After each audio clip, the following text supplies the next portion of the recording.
আমাদের সেটা দেওয়ার সুযোগ নেই, আমাদেরকে একদম কনফাইন্ড প্রেসক্রাইবড ফরম্যাটের মধ্যে থেকে রিপোর্টটা দিতে হবে। হ্যাঁ, একটা কি ছিল সুইটেবল ক্রাইটেরিয়া, একটা কি ছিল বোধহয় এই যে সাফিসিয়েন্ট অ্যাপ্রোপ্রিয়েট অডিট এভিডেন্স, এটা হয়তো ছিল। এই 5টা কি কম্পোনেন্ট সেখানে আছে দেখে নিও। হ্যাঁ, যে 5টা কি কম্পোনেন্টস এটা মুখস্থ থাকতে হবে। ওকে, এই 5টা কি কম্পোনেন্টস থাকলে তখন তাকে আমরা অ্যাসুরেন্স এনগেজমেন্ট বলি এটা। এবং অ্যাসুরেন্স এনগেজমেন্টের প্রশ্ন হয় সাধারণত, মানে কেউ যদি জানে what do mean by assurance engagement, what are the assurances, why auditors মানে রিজনেবল অ্যাসুরেন্স কেন, why it is not absolute, whether audit is an assurance engagement, অথবা সরাসরি প্রশ্ন হোয়াট আর দি কি components of an assurance engagement. এই কয়টা প্রশ্ন ঘুরে ফিরে যদি লাস্ট 10 ইয়ার্স এর প্রশ্ন পড়ো তাহলে দেখবে অ্যাসুরেন্স থেকে এই কয়টা প্রশ্ন ঘুরে ফিরে আসছে। এইটুকু জানলে কিন্তু তোমার চ্যাপ্টার শেষ। ইন অ্যাডিশন টু দ্যাট আমি তোমাদের জিনিসটা জানানোর চেষ্টা করলাম যে non audit, limited assurance, review, compilation, agreed upon procedure, there are other assignments, but এগুলি তোমাদের এই ফেজে নাই, এগুলি পরে গিয়ে শিখবা। একটা চ্যাপ্টার শেষ করে ফেললাম। নেক্সট চ্যাপ্টারে আসি, সেটা হলো 200 ISA 200। ISA 200 হলো জেনারেল প্রিন্সিপলস, মানে ethical principles governing auditors professional responsibilities. Auditor must have ethics. এই ইথিক্স এর মধ্যে ইথিক্স গুলো কি কি, যে ইথিক্যাল প্রিন্সিপলস গুলো কি কি, principles, general principles, ethical principles আর সেম, আর ফান্ডামেন্টাল প্রিন্সিপলস কিন্তু আলাদা। ফান্ডামেন্টাল প্রিন্সিপলস এবং ইথিক্যাল প্রিন্সিপলস তফাৎ আছে। ফান্ডামেন্টাল প্রিন্সিপলস হচ্ছে integrity, objectivity, professional competence and due care, confidentiality and professional behavior। এই কয়টা হচ্ছে fundamental principles of N audit. যখন আমরা ইথিক্যাল প্রিন্সিপলস বলছি তখন একটা আই বেশি হবে। এই ফান্ডামেন্টাল পরিস্থিতি প্রিন্সিপলসে যা ছিল তার সাথে একটা আই যোগ হচ্ছে শুরুতেই, IIOPCP। First I indicates independence, that very word independence, এটা নিয়ে we are very much concern. Independence, auditor is an independent. Independence, অডিটরের স্বাধীন চেতা মানুষ, স্বাধীন চেতা মনোভাব অডিটরের ভিতরে থাকতে হবে। এই যে স্বাধীন চেতা মনোভাবটা, that is auditor would not compromise. Auditor uncompromised, unbiased and neutral, এইটা অডিটরকে প্রমাণ করতে হবে। এটার মানে হচ্ছে অডিটর হ্যাজ গট ইন্ডিপেন্ডেন্স। তার মানে অডিটরের এই ইন্ডিপেন্ডেন্সটা শুধু ইন প্রিন্সিপলস থাকলেই হবে না, এথিক্স, হ্যাঁ ইন প্রিন্সিপলস থাকলেই হবে না, তাকে কিন্তু তাকে তার চাল চলনে, সেটি মানে ইন অ্যাপিয়ারেন্সও তাকে বোঝাইতে হবে হি ইজ ইন্ডিপেন্ডেন্ট। ইন্ডিপেন্ডেন্ট এই শব্দটি অডিটরকে বোঝাতে যদি না পারে তাহলে অডিটরের জন্য অযথা কিছু সমস্যা হয়ে যায় এবং হি মাইট বি মেড অ্যাকাউন্টেবল, সে হয়তো বোধে পড়ে যাবে। সুতরাং আমাদের কাজ হচ্ছে ইন্ডিপেন্ডেন্সটা বজায় রাখা। ইন্ডিপেন্ডেন্সটা আমরা কিভাবে বজায় রাখবো, দ্যাট ইজ দি ম্যাটার। তাহলে ইন্ডিপেন্ডেন্স মানে independence of mind, independence in appearance, দুটা ভাগ। ইন্ডিপেন্ডেন্স অফ মাইন্ড মানে ethically principally I am very much independent আমি বোধ করি, আমি স্বাধীন চেতা মানুষ, কিন্তু দেখা যাচ্ছে যে আমার চাল চলনে অ্যাপিয়ারেন্সে তার কোনো ছাপ নাই। দ্যাট ইজ আমি অডিট করতে গিয়ে এমডি সাহেবের সাথে ঘুরে বেড়াচ্ছি, তার সাথে হইহুল্লোড় করছি, তার সাথে হাসি ঠাট্টা করছি, as if we became friends.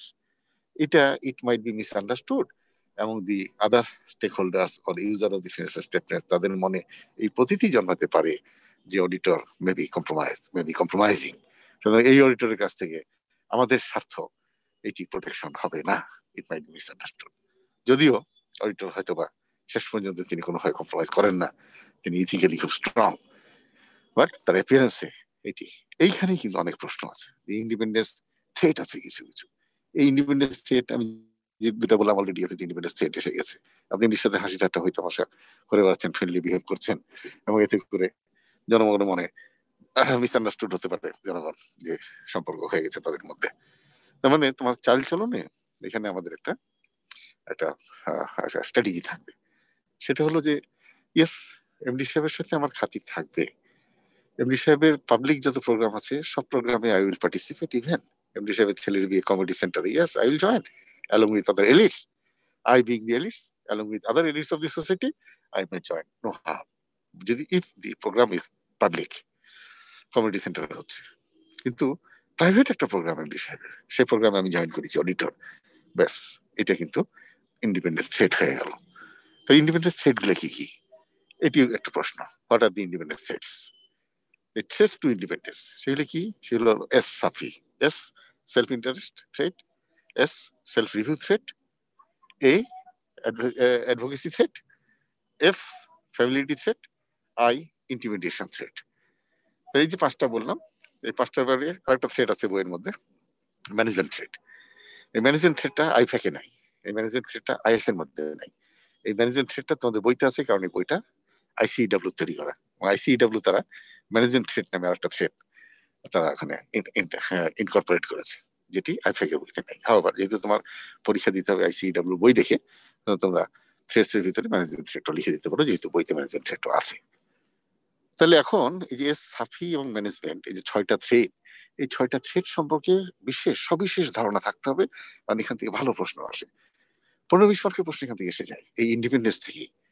Independence কাকে বলে, independence independence of mind, independence appearance, এগুলি আবার কি জিনিস, থ্রেডস টু ইন্ডিপেন্ডেন্স গুলি কি কি, তার 5টা করে উদাহরণ দাও। অথবা উদাহরণ দিয়ে দিল যে আমি অডিটর, একটা কোম্পানিতে অডিট করতে অ্যাপয়েন্টমেন্ট পেয়েছি, but the managing director is my son, managing director is my daughter. অথবা earlier I was the shareholder of that company, অথবা earlier I was the employee of that company। তাহলে এই যে auditor disqualification কিন্তু হয়ে যাচ্ছে, এটা কোম্পানিজ অ্যাক্টেও সেকশন 212 কিন্তু এই ডিসকোয়ালিফিকেশন গুলোর কথা বলা আছে। ওটার সাথে মিল রেখেই আমরা যদি পড়ি, তাহলে কোম্পানিজ অ্যাক্টও পড়া হলো, আবার আইএসএ 200 পড়া হলো। তাহলে ইন্ডিপেন্ডেন্স টু এই যে threats to independence, self interest threat. Self interest কি? আমরা ধরো অ্যাকাউন্টস করলাম, অ্যাকাউন্টস যদি আমি করি, অডিটও যদি আমি করি, তাহলে অ্যাকাউন্টস আমি করেছি, অডিটও আমি করছি। অ্যাকাউন্টস করতে যদি কোনো ভুলভ্রান্তি হয়, ম্যানিপুলেশন থেকে থাকে, তাহলে কিন্তু অডিটে গিয়ে সেটা আমরা কম্প্রোমাইজ করছি, সেটা নিজের ভুল নিজে কেউ ধরে না, কারণ ধরলে নিজেরই অবস্থান থাকে না। তাহলে নিজের স্বার্থেই কিন্তু কম্প্রোমাইজ করছি, সুতরাং সেলফ ইন্টারেস্ট থ্রেট হয়ে যাচ্ছে। অথবা আমার 10টা ক্লায়েন্ট আছে, যার একটা ক্লায়েন্টের কাছ থেকে আমার টোটাল রেভিনিউ 10 লাখ, একটা ক্লায়েন্ট থেকে পাই 9 লাখ, বাকি 9টা থেকে পাই 1 লাখ। তাহলে এই যে পার্টিকুলার একটা ক্লায়েন্ট যার কাছ থেকে আমি 9 লাখ টাকা পাচ্ছি আউট অফ 10 লাখ, মানে আমার ইনকামের 90% coming from a particular client, সুতরাং ওই ক্লায়েন্টের সাথে কিন্তু আমি নিজের স্বার্থেই কম্প্রোমাইজ করবো। ওর অনেক অন্যায় আপনারা আমি মেনে নেবো, যাতে টু রিটেন দ্যাট ক্লায়েন্ট, কারণ ওই ক্লায়েন্ট চলে গেলে আমার সিগনিফিকেন্ট রেভিনিউ লস হবে, এবং তখন কিন্তু আমি ফিনান্সিয়ালি দুর্বল হয়ে যাবো। সুতরাং নিজের স্বার্থেই নিজে আমি সেখানে কম্প্রোমাইজ করছি। তাহলে আইফ্যাক বলছে, আইএসএ 200 বলছে যে ইন্ডিপেন্ডেন্স থ্রেটে গিয়ে বলছে যে থ্রেটটা তুমি সেফগার্ড করো। কিভাবে সেফগার্ড করবা? সেফগার্ডটা করার নিয়ম হচ্ছে যে তোমার ক্লায়েন্ট বেস এমন হয় তৈরি করো যাতে তুমি কোনো পার্টিকুলার ক্লায়েন্টের উপরে ডিপেন্ডেন্ট না হও। এইভাবে তোমার ক্লায়েন্ট বেস তৈরি করতে হবে। দেয়ার are some other clients also, যেখান থেকে তোমার রেভিনিউ ব্যাকআপ থাকছে, তাহলে কিন্তু তুমি ঠিকই তোমার ইন্ডিপেন্ডেন্টশিপ এটা মেনটেন করতে পারবা। এই হলো self interest threat. Self review threat, নিজের কাজ নিজে রিভিউ করে না। সুতরাং সারবান-অক্সলি অ্যাক্ট যখন আসলো আমেরিকায়, সারবান-অক্সলি অ্যাক্ট সংক্ষেপে বলে সক্স, এগুলো জেনে রাখবা, এগুলি তোমাদের লাগবে, ভবিষ্যতে লাগবে, এখনই জেনে রাখলে সুবিধা। বইয়ের ভিতরে কথা বলতে দেখবা লেখা আছে, সক্স লেখা আছে। সারবান-অক্সলি অ্যাক্ট এটা আমেরিকাতে হয়েছিল। আমেরিকায় যখন 2002 সালে আইনটা পাস হয় উইথ রেট্রোস্পেক্টিভ ইফেক্ট, ওইটার মূলে কিন্তু ওইটার বদৌলতে আমরাও বাংলাদেশে অনেকগুলি চেঞ্জ এনেছি। যেমন এসিসি, সিকিউরিটিজ এক্সচেঞ্জ কমিশন, তারা বললো যে অডিটররা 10টা কাজ করবে না। মানে কোনো অডিট ফার্ম যদি একটা ক্লায়েন্টের কোম্পানির অডিটর হয়, তাহলে সে এই ধরনের 10টা কাজ করতে পারবে না। কি? সে ভ্যালুয়ারের কাজ করবে না, সে অ্যাকাউন্টিং সিস্টেম ডিজাইন করবে না, সে তার বুককিপিং করে দিবে না, সে বলে তার হিসেবে অ্যাডভোকেসি করবে না। এই ধরনের 10টা কাজ না করে দিয়েছে। 10টা কাজ করতে পারবে না, তার ভিতরে মূলত হচ্ছে অ্যাকাউন্টসটা করতে পারবে না। তাহলে তুমি অডিটর, তুমি accounts prepared by the management, এটা কমপ্লিট অ্যাকাউন্টস তুমি পেলে, then you will go for audit, but you should not prepare the accounts by yourself, করতে পারবে না, এটি হারাম করে দিয়েছে। এই ধরনের অনেক কাজই কিন্তু আমাদের না করেছে। তো ঠিক এই আইএসএ 200 এর মধ্যে এসে, ইন্ডিপেন্ডেন্স থ্রেটস এর মধ্যে এসে ওটাকে আমি লিঙ্ক করলাম এই জন্যই যে আমরা এই কাজগুলি করবো না, এটি কারণ এই কাজগুলি করলে থ্রেটস টু ইন্ডিপেন্ডেন্স বেড়ে যাবে।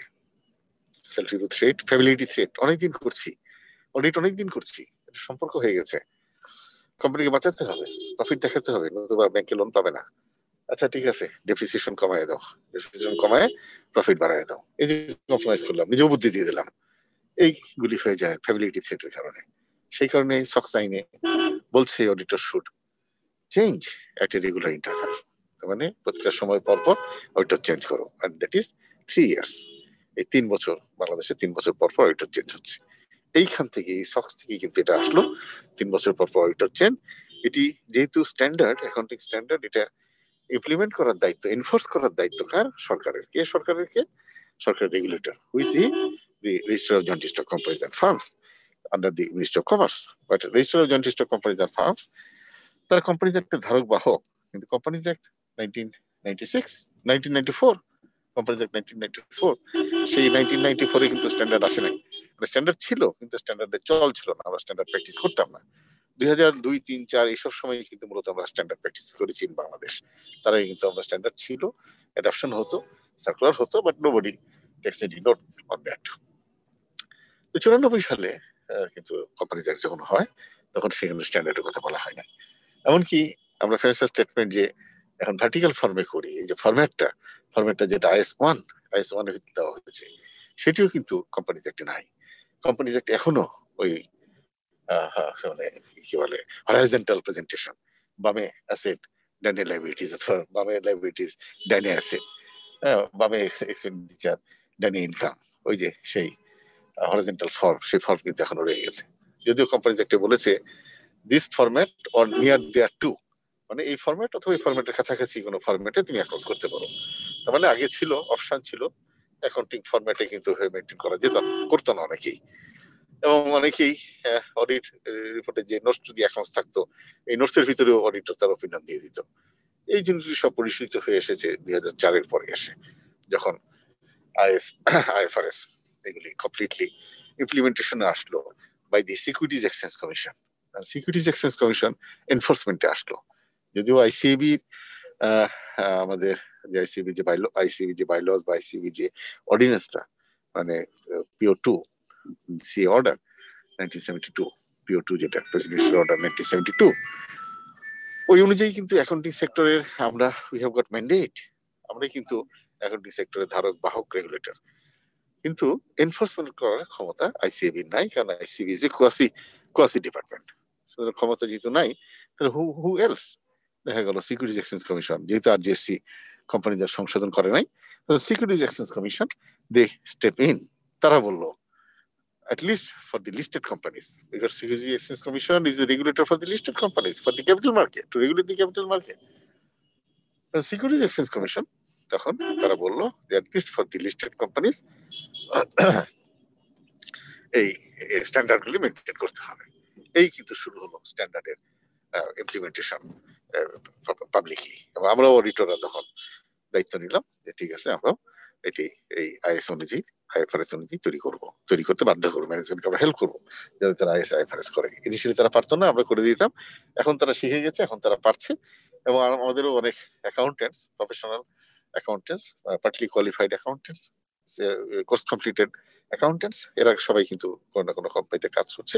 এবং তারা যেহেতু শিখে যাচ্ছে, তারাও তাদের কোম্পানিতে গিয়ে কোম্পানি ফিনান্সিয়াল স্টেটমেন্টটা ইন অ্যাকর্ডেন্স উইথ IFRS তারা তৈরি করতে সক্ষম হচ্ছে। এখনো মুন্সিয়ানা আসে নাই, কারণ নতুন নতুন IS আসছে। যেহেতু আমরা professional accountant, we are very short in number, আমরা মাত্র 2000 জন। এই 1950 সাল থেকে আমাদের যাত্রা শুরু, 1950 থেকে আজকে 2020, 70 বছর। এই 70 বছরে we have produce only 2000 chartered accountants. এর মধ্যে আবার অনেকে ছিল রেজিস্টার্ড অ্যাকাউন্টেন্ট, অনেকেই মারা গেছেন, 400-500 তো মারাই গেছে, 400-500 দেশের বাইরে আছে। দেশের অভ্যন্তরে 700-800 থাকলেও চাকরি করে খায় 300-400, প্র্যাকটিস করছে হয়তো 200-300-400। এই 200-300-400 জন মাত্র প্র্যাকটিস করছে, এবং চাকরিতে হয়তো 200-300-400 জন আছে, কারণ দেশের বাইরেও সাফাচে গেছে। তাহলে যেহেতু প্রফেশনাল অ্যাকাউন্টেন্ট এটি বাজারে খুব শর্ট, ঘাটতি, সুতরাং সঠিক প্রয়োগ অফ দি স্ট্যান্ডার্ডস এটা স্টিল মানে এট স্টেক। এখনো কিন্তু এটি ওই জায়গায় যায় নাই, স্ট্যান্ডার্ডগুলি ওইভাবে এখনো সুশৃঙ্খল হচ্ছে না। তো যতদিন এই ফিনান্সিয়াল স্টেটমেন্ট তৈরির ক্ষেত্রে ম্যানেজমেন্টের নৈপুণ্যতা আসবে না, তারা এফিসিয়েন্ট হবে না, তারা ঠিকভাবে IFRS চর্চা করবে না, ততদিন পর্যন্ত কিন্তু অডিটর্স আর এট রিস্ক, আমাদের audit risk is too high. তাহলে companies act under amendment procedure আছে, অ্যামেন্ডমেন্ট হচ্ছে, অ্যামেন্ডমেন্ট এই হচ্ছে 2006 সাল থেকে অ্যামেন্ডমেন্ট শুরু হয়েছে, কিন্তু এখন পর্যন্ত দিনের আলো দেখে নাই। এমনকি আমি বিডাতে যখন বিডাতে মেম্বার ছিলাম তখন বিডা থেকে বাংলাদেশকে world ranking A, is of doing business এর ওয়ার্ল্ড র্যাঙ্কিং এ বাংলাদেশকে যখন 190টা কান্ট্রির ভিতরে আমাদের অবস্থান ছিল 176, সেখান থেকে নামিয়ে আনার জন্য অনেক রিফার্মস করতে হয়েছিল আমাদের। রিফার্মস আমরা বললাম, ফার্স্ট রিফার্মস ছিল কোম্পানিজ অ্যাক্ট সংশোধন করো এবং one man company, limited liability company হবে। কোম্পানিজ অ্যাক্টে কিন্তু 2 জনের নিচে লিমিটেড লাইবিলিটি কোম্পানি করা যায় না বাংলাদেশে, বাট বিদেশে কিন্তু ওয়ান ম্যান, সেও অ্যাকচুয়ালি মধ্যে সে নিজেও কিন্তু লিমিটেড লাইবিলিটি কোম্পানি করছে। বাংলাদেশে সেটা না থাকাতে অনেক ফরেন ইনভেস্টর আসছে না, কারণ ফরেন ইনভেস্টররাও তারা মনে করে অন্যের সাথে যাওয়া এটা রিস্ক, তার ইনভেস্টমেন্ট সে রিস্কি মনে করে, এবং সেখান থেকেও কিন্তু অনেক এফডিআই আসছে না। আমরা যদি ওয়ান ম্যান কোম্পানি দিতে পারি, এটি অনেক দান দরবার করার পরে শেষ পর্যন্ত এটা ওয়ান ম্যান কোম্পানি চালু করেছে তো স্যার এই বছর থেকে? না চালু হয় না, এখনো চালু হয় না, কারণ এখন এটা পার্লামেন্টে আছে, এখনো পার্লামেন্টে আছে। পার্লামেন্ট থেকে পাস হয়ে আসলে তারপরে গেজেট হবে, গেজেট হলে তখন এটা চালু হবে, এবং সেই চালুতেও ঝামেলা আছে। বলছে যে 50 লক্ষ ওয়ান ম্যান কোম্পানি করবে, কিন্তু তার 50 লক্ষ টাকা paid up capital, authorise capital, মানে 50 লক্ষ টাকা পেড আপ ক্যাপিটাল হতে হবে। তার মানে যারা 50 লক্ষ টাকা ইনভেস্ট করবে তারাই শুধু ওয়ান ম্যান কোম্পানি রেজিস্ট্রেশন করতে পারবে। তার এর চেয়ে কম টাকা যদি কেউ করতে চায় তাহলে তাকে সেখানে 2 জন কিন্তু ঠিকই লাগবে, 2 বা ততোধিক ঠিকই লাগবে। তাহলে আমরা যেটা বলছিলাম, এই যে ট্রেড লাইসেন্স দিয়ে হাজার হাজার কোম্পানি বাংলাদেশে, লাখো কোম্পানি, 2 লাখ কোম্পানি, তো 2 lakh company limited company registered with RJSC, এবং এর বাইরে হয়তো 10 লাখ রয়েছে যেগুলি জাস্ট ট্রেড লাইসেন্স। স্থানীয় সরকার বিভাগের কাছ থেকে, মানে সিটি কর্পোরেশন, পৌরসভা অথবা ইউনিয়ন পরিষদ, সেখান থেকে 200 টাকা, 500 টাকা, 1000 টাকা দিয়ে ট্রেড লাইসেন্স একটা নিয়ে, যার কোনো রেগুলেশন নাই, যার কোনো রেগুলেটর নাই, তারা কিন্তু এভাবে ইনকাম করছে কোটি কোটি টাকা, রেভিনিউ ফাঁকি দিচ্ছে। হ্যাঁ, তারা ট্যাক্সের রিটার্ন দিচ্ছে না, তারা এমনকি ব্যাংকিং ট্রানজাকশনও করছে না, এইভাবে প্রচুর, এবং অডিটটাও করছে না। অথচ যদি আমরা ওয়ান ম্যান কোম্পানি এনশিওর করতে পারতাম, আজকে 10 লক্ষ কোম্পানি লিমিটেড লাইবিলিটি কোম্পানি হতো, ইনক্লুডিং ওয়ান ম্যান কোম্পানি, এবং 10 লক্ষ লিমিটেড লাইবিলিটি কোম্পানি হলে পার কোম্পানি গড়ে যদি 10,000 টাকা অডিট ফিস থাকতো, তাহলে 10 লক্ষ কোম্পানি ইন্টু 10,000 টাকা ডিভাইডেড বাই, আমরা সিএফএম কাট 136টা সিএফএম দিয়ে ভাগ করো, দেখো কত টাকা। তাহলে এত টাকা যদি উপার্জন হয় একজন চার্টার্ড অ্যাকাউন্টেন্টের, সে নিশ্চয়ই কম্প্রোমাইজ করবে না। ওই chartered accountant audit farm compromise করছে যার কাজ নাই, যার অফিস চালাতে পারছে না, ছাত্রদের বেতন দিতে পারছে না, অ্যালাউন্স দিতে পারছে না, নিজের পেট চলছে না, সে কিন্তু তখন যা পাচ্ছে 1,000 টাকা, 500 টাকা সে সাইন করে যাচ্ছে। এতদিন এটা করেছে, বাট রাইট নাও আইসিএবি তার চেতনা ফিরেছে যে মার্কেটে সুনাম করতে হলে এই অডিট রিপোর্ট নিয়ে যে দুর্নামগুলি আছে এটা ঘুষতে হবে। ঘুষতে হলে কি করা যায়? DVS system. এই ডিভিএস সিস্টেম এইবার চালু হয়েছে, এবং 1 তারিখ থেকে এটা ডিভিএস কার্যকর হয়েছে, যে যেই অডিট রিপোর্ট সাইন করুক না কেন, তাকে অবশ্যই ডিভিএস এ আপলোড করতে হবে। ডিভিএস আপলোড করা মানে এই ডিভিএস তার অডিট রিপোর্ট চলে গেল আন্ডার হিজ আইডেন্টিটি নাম্বার, তার নাম্বার থাকবে, নাম্বার দিয়ে রিপোর্ট করলো।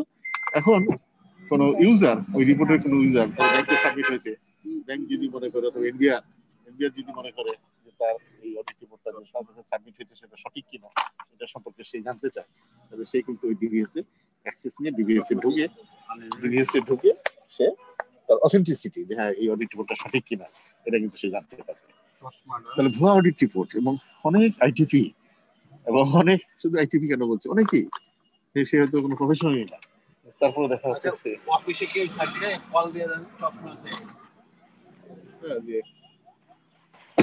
অডিট রিপোর্ট সেটা ভুয়া কিনা, এটা কিন্তু ইজিলি জানা যাবে থেকে, এই ডিভিএস সিস্টেম থেকে, আইসিবি ওয়েবসাইট থেকে। অলরেডি এনবিআর এর সাথে চুক্তি হয়েছে, বাংলাদেশ ব্যাংকের সাথে কথা চলছে, এফআরসি তো আছেই, এইভাবে সিকিউরিটিজ এক্সচেঞ্জ কমিশন, এমনকি আমি একটা ব্যাংকের ডাইরেক্টর, জনতা ব্যাংকের আমি বোর্ড অফ ডিরেক্টরস এর ডিরেক্টর এবং অডিট কমিটি চেয়ারম্যান, আমি এখানে বললাম এই অডিট রিপোর্টের ডিভিএস সিস্টেমে যদি আমরা হুক ইন করার সুযোগ পাই, হুক ইন করতে পারি, তাহলে আমাদের কাছে লোন নেওয়ার জন্য প্রত্যেকটা লোন কেসে কিন্তু অডিট রিপোর্ট সাবমিট করছে। এই অডিট রিপোর্ট আগে সব ভুয়া হতো, আর ব্যাংকে লোন নেওয়ার জন্য ভুয়া, শোয়িং হিউজ প্রফিট, ট্যাক্সে যখন জমা দিত সেই হিউজ লস। এই যে এই দিনগুলি শেষ, কারণ একজন কোম্পানি একটা কোম্পানি যে দুটো অডিট রিপোর্ট তৈরি করে যদি পাওয়া যায়, তাহলে ট্যাক্স অর্ডিন্যান্স 1984 ট্যাক্স অর্ডিন্যান্সে কিন্তু সেখানে বিধান করা যে গত 4 বছর যাবত যে 3 লক্ষ টাকা জরিমানা 6 মাস জেল, যদি কারো ধরা পড়ে যে একটা কোম্পানি দুটো অডিট রিপোর্ট আছে। আবার এফআরসি তো বসেই রয়েছে, যদি এরকম পেয়ে যায় যে কোনো অডিটর দুইটা অডিট রিপোর্ট দিয়েছে, তাহলে এফআরসির আইনে 5 লক্ষ টাকা মিনিমাম জরিমানা এবং 5 বছর ইমপ্রিজনমেন্ট, নট এক্সিডিং 5 ইয়ার্স। 5 বছর জেল, 5 লক্ষ টাকা জরিমানা। কোন অডিটর যদি একটা ধরা পড়ে তাহলে তার লাইফ শেষ। এই ধরনের অস্টেরিটি, এই ধরনের পানিশমেন্ট, পেনিটি মেজার্স, এগুলি সব কিন্তু আমাদের সামনে is a threat, challenge. How to face it? কিভাবে? ভালো হয়ে যান, ভালো হয়ে যান। কিভাবে ভালো হবেন? ফলোইং IFAC এর code of ethics, following ICAB code of ethics, expert knowledge, competence level regular update রাখেন নিজেকে, এবং ISA অনুযায়ী অডিট করেন। IFRS এর উপরে সাংঘাতিক জ্ঞান রাখেন।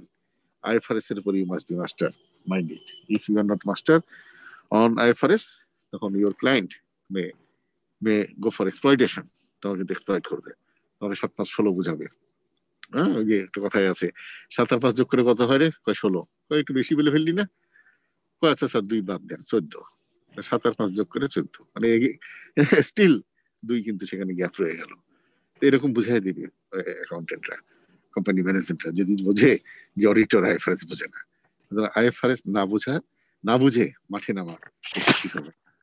অডিটর, ভালো অডিটর হতে হলে IFRS, IS এবং ISA, তাই না? Corporate laws, rules, regulations, companies act, securities exchange companies act, Bangladesh bank, BRPD circulars, এবং বিভিন্ন সময় এনবিআর এর যে সমস্ত সার্কুলার্স, এগুলি সব কিন্তু নখদর্পণ রাখতে হবে। You must be updated at all time, update থাকতে হবে। শুধু অডিট কিন্তু এখন আর সহজ কাজ নয়। আগেকার মতো গায়ে বাতাস লাগে চলার দিন শেষ হয়ে গেছে, এটা মাইন্ড ইট। ইউ পিপল যারা করতে এসেছেন সিএ, আপনারা এমন একটা সময় এসেছেন যখন আপনাদের competence level, efficiency level, morality, ethics, নৈপুণ্যতা, এগুলি কিন্তু সাংঘাতিক অর্জন করতে হবে। Otherwise you will be out of market. যদিও 42 জন আছেন, ম্যাক্সিমাম 6% পাস করে আইসিবিতে, তাহলে 42-এ 6% মানে 4/24, 2.4, 3 জন পাস করছে। 58 জন এখন। হ্যাঁ স্যার 58 এখন। কত? 58 কি 58 কি? প্রেজেন্ট আছে স্যার এখন। আচ্ছা, তো 60 ধরো, তো 60-তে 6% মানে 3.6, তার মানে 4 জন পাস করছে। বাকি 56 তারা জাস্ট কোর্স কমপ্লিটেড। অবশ্য এখন সুযোগ হয়েছে পার্টলি কোয়ালিফাইড থাকা যায়। পার্টলি কোয়ালিফাইড যে সাবজেক্ট পাস করছো সে সাবজেক্ট হয়ে যাচ্ছে। আমাদের সময় সেটা ছিল না। 6টা একসঙ্গে পরীক্ষা দিতাম, একটা ফেল করতাম, পরের বার এটা পাস করতাম, তার একটা ফেল করতাম। এইভাবেই কিন্তু অনেকেরই লাইফ প্রলং করেছে সিএ পাস। এই জন্য আগে বলতো যে অনেক সময় লাগতো, এখন সেটা হাত থেকে রক্ষা হয়েছে। তবে এখন নাম্বার অফ স্টুডেন্টস অনেক বেড়েছে। আগে তো এত নাম্বার অফ স্টুডেন্টস ছিল না। 1950-এ যদি শুরু হয়ে থাকে, আমি 1983-তে রেজিস্টার্ড, তাহলে 83 বছর পরে আমি যখন রেজিস্ট্রেশন নিলাম, আমার রেজিস্ট্রেশন নাম্বার 1830, 1830। তাহলে 83 থেকে আজকে যদি আমরা 2020 সাল ধরি, তাহলে এখন আমাদের রেজিস্ট্রেশন যাচ্ছে বোধহয় 30-32 হাজার। কারণ এই সময়কালে অনেক সিএ পড়তে এসেছে, এই সময়কালে, তাই না? এখনো যদিও আমাদের আরো ছাত্র দরকার, আরো সিএ দরকার, অনেক সিএ দরকার। 10,000 সিএ হলো বাংলাদেশের মার্কেট ক্ষেত্রে, এটা অ্যাবজর্ব করে নিতে পারবে বাংলাদেশ। এতটাই অর্থনৈতিক কর্মকাণ্ড আজকে এবং আগামী দিনের জন্য প্রয়োজন হবে। বহু chartered accountant in disguise from Nepal, from India, they are working in Bangladesh. Chartered accountant হিসেবে না, কারণ আমি যখন বিডা ছিলাম, বিডা থেকে আমরা নিয়ম করে দিলাম যে কোনো প্রফেশনালকে বাংলাদেশে ওয়ার্ক পারমিট দিব না অ্যাজ প্রফেশনাল। তখন তারা করে কি, প্রফেশনাল হিসেবে আসে না, এফসিও লেখে না, তারা ম্যানেজার হিসেবে আসে, তারা টেকনিক্যাল কোনো পোস্ট হিসেবে আসে, বাট প্রফেশনাল হিসেবে কিন্তু তারা আসছে না। আই মিন তারা প্র্যাকটিসিং লাইসেন্স পাচ্ছে না, তারা প্র্যাকটিসিং লাইসেন্স পাবেও না। ইভেন এসিসিএ বহুদিন যুদ্ধ করছে, বহু চেষ্টা করছে, অনেক জায়গায় তারা প্র্যাকটিসিং লাইসেন্স পেয়ে গেছে, বাট বাংলাদেশে আমরা প্র্যাকটিসিং লাইসেন্স তাদেরকে দিই নাই। যদি আমাদের কাউন্সিলরদের অনেকেই তাদের ছেলে মেয়েদের লন্ডনে পাঠায় এসিসিএ চট জলদি এসিসিএ পাস করে এনে তাদেরকে মেম্বারশিপ দেওয়ার চেষ্টা করেছিল, আমরা একটা প্রতিহত করেছি যে আমাদের মার্কেটটাতে আমাদের যে অস্ট্রেলিটি নিয়ে আমরা বেরিয়ে এসেছি 3.5 বছর আর্টিকেলশিপ, তারপরে এইভাবে পরীক্ষা দেওয়া, টাইম এন্ড এগেন ফেল করা, ফেলার is the pillar of success, fail করতে করতে সে শিখে আসলো, এরকম এই প্রসেসের বাইরে কেউ আসুক সেটা আমরা অ্যাকসেপ্ট করি না। হাওয়ার যদিও আমরা অন্য দেশে chartered accountant, particularly develop country chartered accountant যারা ওখানকার লাইসেন্স, ওখানকার সার্টিফিকেট নিয়ে আসলেই সঙ্গে সঙ্গে আমরা তার মেম্বারশিপ দিয়ে দিচ্ছি। Like Australia, UK, USA, Canada এদেরকে কিন্তু আমরা দিয়ে দিচ্ছি লাইসেন্স। হ্যাঁ, সিপিএ এদেরকে আমরা লাইসেন্স দিয়ে দিচ্ছি। কিন্তু আমরা যখন ইউকেতে যাচ্ছি, লাইসেন্স চাচ্ছি, প্র্যাকটিসিং লাইসেন্স, তখন আমাকে বলা হচ্ছে 300 মার্কের পরীক্ষা দাও। এখন অবশ্য দেন দরবার করার পরে 100 মার্কে এসেছে। এখন 100 মার্কের একটা পরীক্ষা দিতে হচ্ছে। প্রথম যখন আমার মনে আছে 100 মার্কের পরীক্ষা দিলে হবে। হ্যাঁ, তুমি 100 মার্ক আইসিএবির 100 মার্ক পরীক্ষা দিয়ে যদি পাস করতে পারো, after having qualification in CA in Bangladesh, pass করার পরে তুমি আইসিডব্লিউ তে রেজিস্ট্রেশন নিয়ে 100 মার্ক যদি কোয়ালিফাই করতে পারো একটা কেস স্টাডি, তাহলে তুমি আইসিডব্লিউ প্র্যাকটিসিং মানে মেম্বারশিপ পেয়ে যাবে। 100 মার্ক মানে একটা সাবজেক্ট স্যার এখানে? হ্যাঁ, 100 মার্ক মানে একটা সাবজেক্ট, বাট ওর ভিতরে নাই কি, ওর ভিতরে সব আছে, সবগুলি জিস্ট কেস স্টাডির মতো একটা জিস্ট। তোমাকে একটা প্রজেক্ট পেপার তৈরি করে দিতে হবে, তোমাকে শো করতে হবে যে you have got enough knowledge, enough expertise এবং কনসেপ্ট ভেরি ক্লিয়ার। এইভাবে তোমাকে জিনিসটা তৈরি করতে পারো। একটা রিভিউ করে একবারে দিচ্ছে না, 2-3 বার লাগছে। অনেকেই কিন্তু বাংলাদেশ থেকে অলরেডি নিয়ে ফেলেছে। কিন্তু ইন্ডিয়া আছে স্যার, যেমন ইংল্যান্ড থেকে বা আমেরিকা বা কানাডা থেকে যারা আসে সিপি হয়, তাদের কি বাংলা সরাসরি লাইসেন্স দেওয়া হয়? হ্যাঁ, দিয়ে দিচ্ছি তো আমরা দিয়ে দিচ্ছি। তাদের কোনো পরীক্ষা দিতে হয় না? কিচ্ছু নাই, আব্বা বলে দিয়ে দিই, আব্বা ডেকে দিয়ে দিই। এইভাবেই, যেহেতু আমরা গরিব দেশ, আমাদের তো চয়েস অ্যান্ড ভয়েস কম, আমরা ধন্য হয়ে যাই বিদেশি পণ্য দেখলে। তো সেই অভ্যাস থেকে আমরা দিচ্ছি। সামনের দিন আসছে যখন আমরাও দিব না। এটার উপর নির্ভর করছে তোমাদের উপর। কারণ যারা আমরা কতটুকু আসতে পারি, চার্টার্ড অ্যাকাউন্টেন্ট অফ টুমরো, আমাদের দিন তো শেষ। আমরা কত বছর থাকবো? অনেকেই তো দপদপ করে পড়ছে, প্রতিদিনই 1-2টা করে চার্টার্ড অ্যাকাউন্টেন্ট পড়ছে। করোনা কতগুলি চলে গেল, এজেন্ট হয়ে গেছে বহু চার্টার্ড অ্যাকাউন্টেন্ট। তো যাই হোক, এখন তোমরা কথা বলি স্যার, আমরা আমাদের সিএ ফার্ম থেকে আসলে আমাদের মোটিভেশনটা কতটুকু দেওয়া হয় স্যার? আমরা চার্টার্ড অ্যাকাউন্ট হচ্ছি না কেন স্যার? নাথিং। আমার তো আন্দোলনটা এখানে, আমার সংগ্রামটা এখানে যে আমরা সিএ ফার্ম, এটা একেবারে অগ্রহণযোগ্য স্যার। আমাদের সিএ ফার্ম গুলো ছাত্রদেরকে মোটিভেশন এমন ভাবে মানে এক্সপ্রেস করাটাই দুঃখজনক স্যার। আরো দুঃখজনক যে সিএ ছাত্র পরিষদ যেটা ছিল সেটা এখন হোমিওপ্যাথি দল হয়ে গেছে। হোমিওপ্যাথি তো আমাদের দরাসাপ, কিন্তু দাঁত নাই। আমরা শুনেছি স্যার, শুনতে পাই যে বাইরের দেশ থেকে যারা প্রফেশনাল ডিগ্রিগুলো নেয় তারা অনেক বেশি মোটিভেটেড, মানে ইজিলি পায়, কিন্তু আমাদের এখানে মোটিভেশনটা একটা জিরো লেভেল, মাইনাস লেভেলে স্যার। আমরা যখন ছাত্র ছিলাম,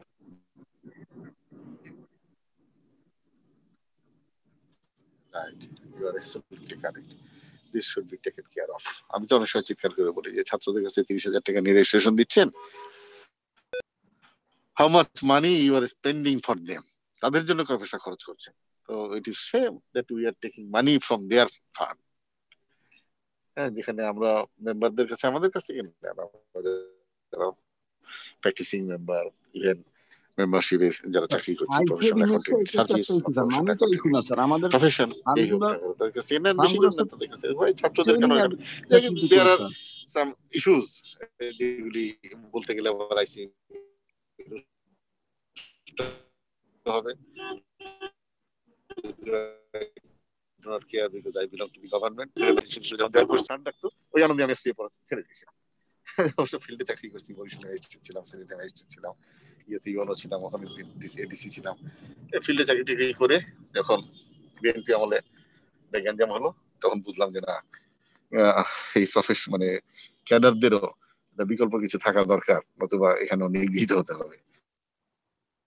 Then I started studying CA again, এবং গ্রুপ 1 গ্রুপ 2 পাস করে আমি সরকারকে বললাম আমার চাকরি ছেড়ে দেবো, because I qualified as CA এবং CA has got a huge income in the private sector. Let me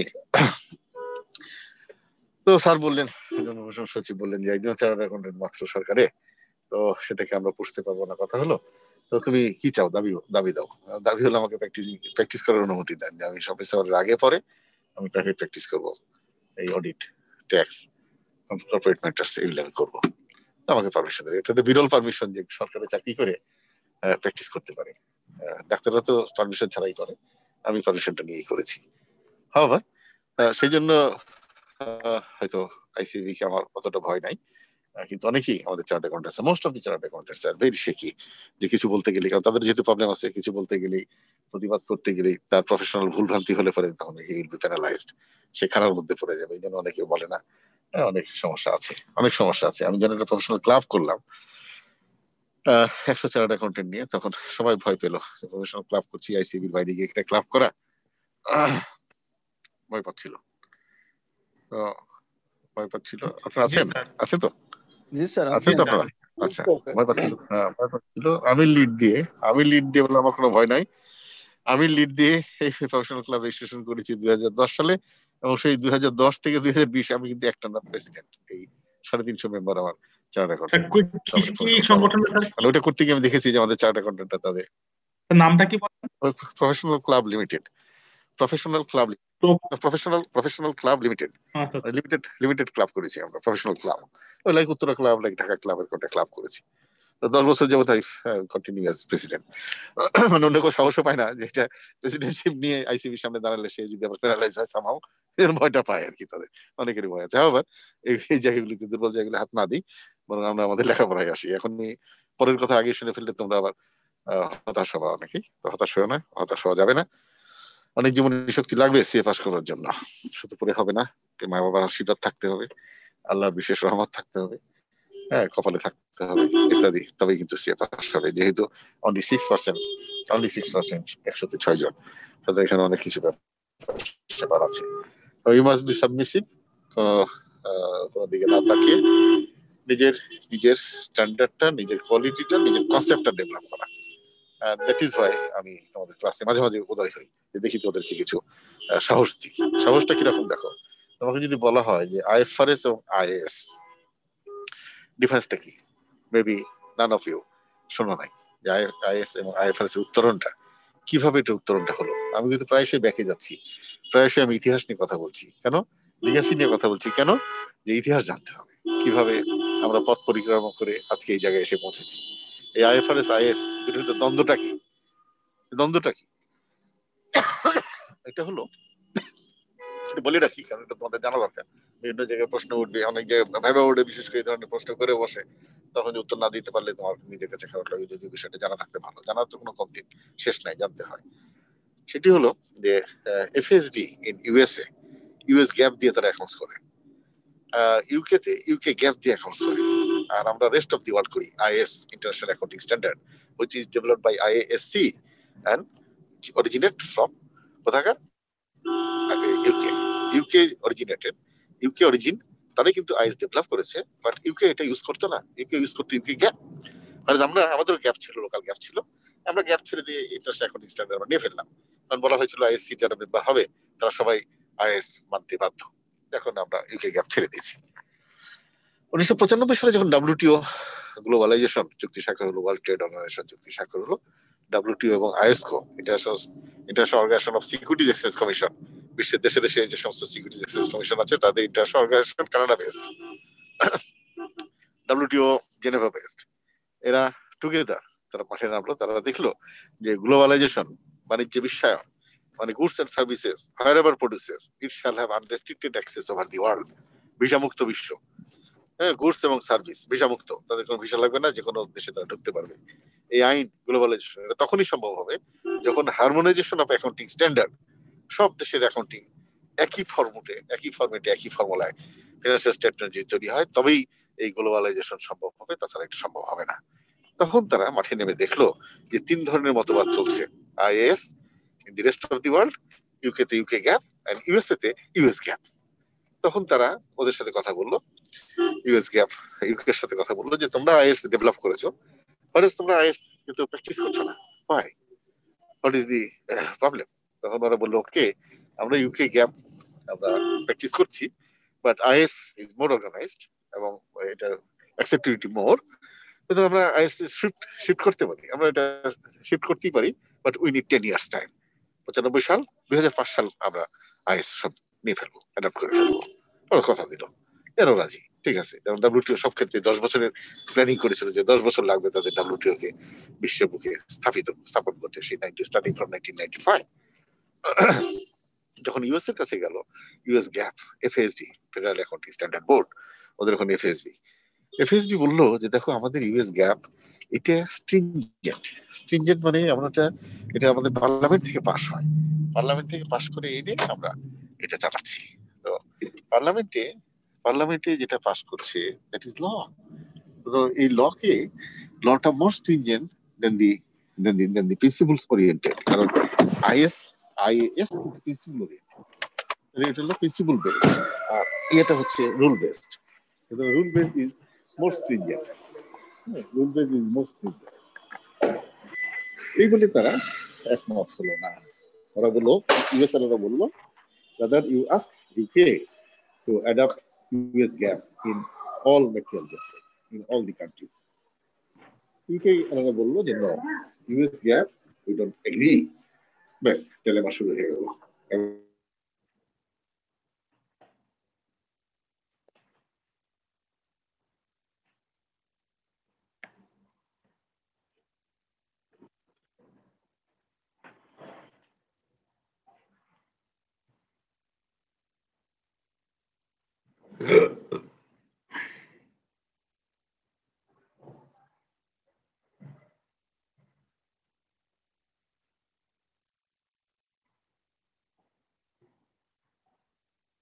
ভিতরে কোনো আচ্ছা ওকে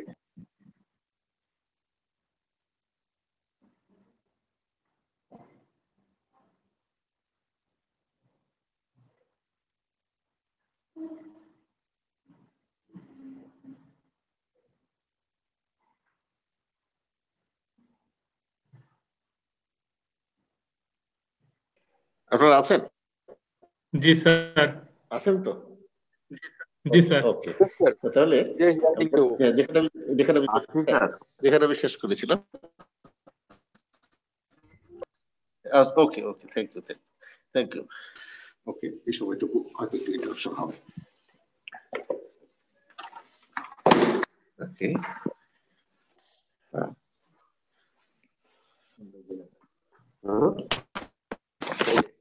যেটা হলো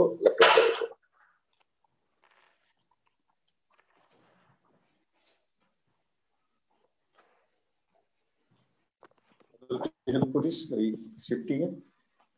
হ্যাঁ হ্যাঁ, ওদের সাথে থাক, ওরা ঢাকা মেডিকেলে যাবে না, ঢাকা মেডিকেলে শিফট করবে ওদের, তারপরে ঢাকা মেডিকেলে শিফট করে দিয়ে তারপর আসি। ঠিক আছে, যাও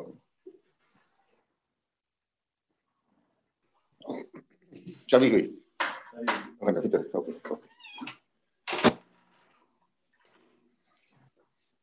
ওয়েল, তাহলে এফএসবি এবং ইউকেতে আইএসসি ছিল প্রথমে। 2000 সালে যখন এনরন, তারপরে জিরক্স হলো অনেক দেশে তাদের ইলেকট্রনিক্সের ব্যবসা। তারপরে হলো ওয়ার্ল্ডকম হচ্ছে টেলি সেক্টরের ব্যবসা। বিগ কনগ্লোমারেটস, বিগ জায়ান্ট, এরা সব অ্যাকাউন্টস করে ইউজিং ইউএস গ্যাপ, এবং এদের অডিটর হচ্ছে আর্থার অ্যান্ডারসন। এখন এরা করলো কি, এটা কনভাইন্স করে ফেললো আর্থার অ্যান্ডারসনের সাথে এই management of Enron, WorldCom, Xerox, এটা কনভাইন্স করলো। কনভাইন্সটা কি, তারা রেভিনিউ ওভারস্টেট করলো। কিভাবে? অ্যাডভান্স এগেইনস্ট সেলস, এটাকে তারা সেলস হিসেবে রিকগনাইজ করলো, যেটা আইএস 18 অনুযায়ী রিকগনাইজ করা যায় না। এটা করলো। এরপরে তারা অনেক রেভিনিউ এক্সপেন্ডিচারকে ডেফার করলো। এক্সপেন্ডিচারকে ডেফার করা মানে তারা রেভিনিউ প্রফিটটা ওভারস্টেট করলো। এইভাবে তারা প্রফিট ওভারস্টেট করে গেছে। প্রফিট যখন ওভারস্টেট হয়, তখন ক্যাপিটাল মার্কেটে শেয়ারের দাম কিন্তু বেড়ে যায়, যে ডিভিডেন্ড বেশি পাবো, কোম্পানির স্ট্রেংথ বেড়েছে, ফাইন্যান্সিয়াল ক্যাপাবিলিটি বেড়েছে, শেয়ার মার্কেটের দাম বেড়ে যায়। এই সুযোগে স্পন্সর শেয়ার হোল্ডাররা তাদের share holding, significant share holding বাজারে বিক্রি করে অনেক মুনাফা নিয়ে বেরিয়ে গেল, হাতিয়ে নিল। কিছুদিন পর বিষয়টা জানাজানি হলো এবং জনগণ সরকারের উপর চড়াও হলো। তখন সরকার সারবান এবং অক্সলে, দুইজন এমপি, দুইজন সিনেটর, এই সিনেটর দুইজন একটা বিল নিয়ে আসলো সিনেটে, ইউএস গভর্নমেন্টের সিনেটে নিয়ে আসলো। নাম হলো সারবান অক্সলে অ্যাক্ট, সংক্ষেপে সারবানের এস, অক্সলের সক্স। এই সক্স আইন পাস হলো 2002 সালে উইথ রেট্রোস্পেক্টিভ ইফেক্ট। এই আইনে বলা হলো, সাধারণত আইন পাস করার পরে ওই আইনের আওতায় বিচার্য অপরাধ বিচার করা হয়, কিন্তু এই আইনে রেট্রোস্পেক্টিভ ইফেক্ট দিয়ে বললো যে এই আইনের আওতায় বিচার্য অপরাধ যদি এই আইন প্রণয়নের পূর্বেও কেউ করিয়া থাকে, তাহাকেও এই আইনে শাস্তি দেওয়া যাইবে। ব্যাস, প্রেসিডেন্ট কট 20 বছর ইমপ্রিজনমেন্ট, 20 বছর জেল। and Arthur Anderson ভ্যানিস, জরিমানা দিয়ে এটি সব শেষ, প্র্যাকটিসিং লাইসেন্স শেষ, নম্বর আর্থার অ্যান্ডারসন আর নাই। এই সময় WTO একটা মৌকা পেল, ইয়ে ধরলে FSB কে, এই FSB তুমি বলছিল তোমারটা মোর স্ট্রিনজেন্ট, এখন তো দেখা যাচ্ছে ইউজিং US গ্যাপ এই রিরেগুলারিটিস গুলি হয়েছে, সুতরাং your US gap need to be changed and you must switch off on the IAS. ওরা বললো যে no, our US gap is callous, we agree, it need to be changed, it need to be modified, but your IAS is equally callous because they have some options means harmonization যেটা তোমরা বলছো এটি কিন্তু IAS দিয়ে হবে না। সত্য কথাই, IAS এর ভিতরে যেমন ধরেন ইনভেন্টরিতে যাই, লিফো ফিফো ওয়েটেড এভারেজ ছিল, লিফো বাদ দিয়েছে, এখনো কিন্তু ফিফো ওয়েটেড এভারেজ রয়েছে, এবং ওয়েটেড এভারেজটা হচ্ছে বেঞ্চমার্ক ট্রিটমেন্ট আর অ্যালাউড অল্টারনেটিভ ট্রিটমেন্ট হচ্ছে ফিফো। তার মানে দুইটা অপশন কিন্তু রয়ে গেছে। দুইটা অপশন যদি থাকে তাহলে হারমোনাইজ কেমনে হবে? হলো না, একটা অপশন দরকার। তখন সবাই এগ্রি করলো, তখন IASB হয়ে গেছে, IASC আর নাই, ততদিন IASB শক্তিশালী হয়েছে, ইন্টারন্যাশনাল অ্যাকাউন্টিং স্ট্যান্ডার্ড বোর্ড হয়ে গেছে, আগে ছিল কমিটি। IASB আর এদিকে FSB, এরা দুজন বসলো WTO এর মধ্যস্থতায়, বললো okay let's form A joint working group, we will examine all the IAS existing and the US gap and also UK gap, and we will produce something new, we'll develop something new, and that must have new name, and then the name can be as IFRS. তখন থেকে তাদের হয়তো প্রতিজ্ঞা হলো যে এখন থেকে there will be no US gap, there will be no UK gap, and there will be no IAS, only IFRS will stand. মজার বিষয় হচ্ছে IFRS তো আসতে হবে, তো যতদিন IFRS না আসছে ততদিন যেখানে IFRS নাই সেখানে IAS দিয়ে ব্যাকআপ, যেখানে USA তে যেখানে IFRS নাই সেখানে US গ্যাপ দিয়ে ব্যাকআপ, এইভাবে কিন্তু এখনো চলে আসছে। 2016 সাল ছিল লাস্ট টার্গেট, যখন all IFRS will be in place, all IFRS যদি ইন প্লেস হতো তাহলে কিন্তু এখন আমরা শুধু IFRS দিয়ে চলতাম। এখনো কিন্তু অল IFRS হয় নাই, যার কারণে অনেক জায়গায় আমাদের IAS এখনো চালাতে হচ্ছে। However, আপনারা নিশ্চয়ই বুঝলেন যে IAS, IFRS, US গ্যাপ এই যে বিশ্বব্যাপী যেটা আন্দোলন সংগ্রাম অ্যাকাউন্টিং স্ট্যান্ডার্ড নিয়ে, এবং আজকে এই জায়গায় আমরা কোথায় এবং কোথায় যেতে হবে এই রোডম্যাপটা বোধহয় আপনারা জানলেন। যদি আগে জেনে থাকেন তাহলে দ্বিরুক্তি হলো, আর যদি আগে না জেনে থাকেন তাহলে একটু ভ্যালু এডিশন হলো। Okay, you are clear? Ji sir. Okay, এই বিষয়ে কোনো প্রশ্ন আছে? না স্যার। কোনো দ্বিধা সংশয় কিছু নাই? ওকে, আবার তাহলে আমি এই জিনিসটা শিখছিলাম, মানে IAS এর আপডেট গ্রুপ হলো যে IFRS, এটাই অফিসে বুঝেছিলাম আমাকে। হ্যাঁ, মানে গল্পটা ওইখানেই, সে খারাপ বলে আমি জানতাম না কিছু, তারা বললো যে এটার আপডেট ভার্সন বা এইভাবে এটা হইতেছিল, কিছু বলছিল।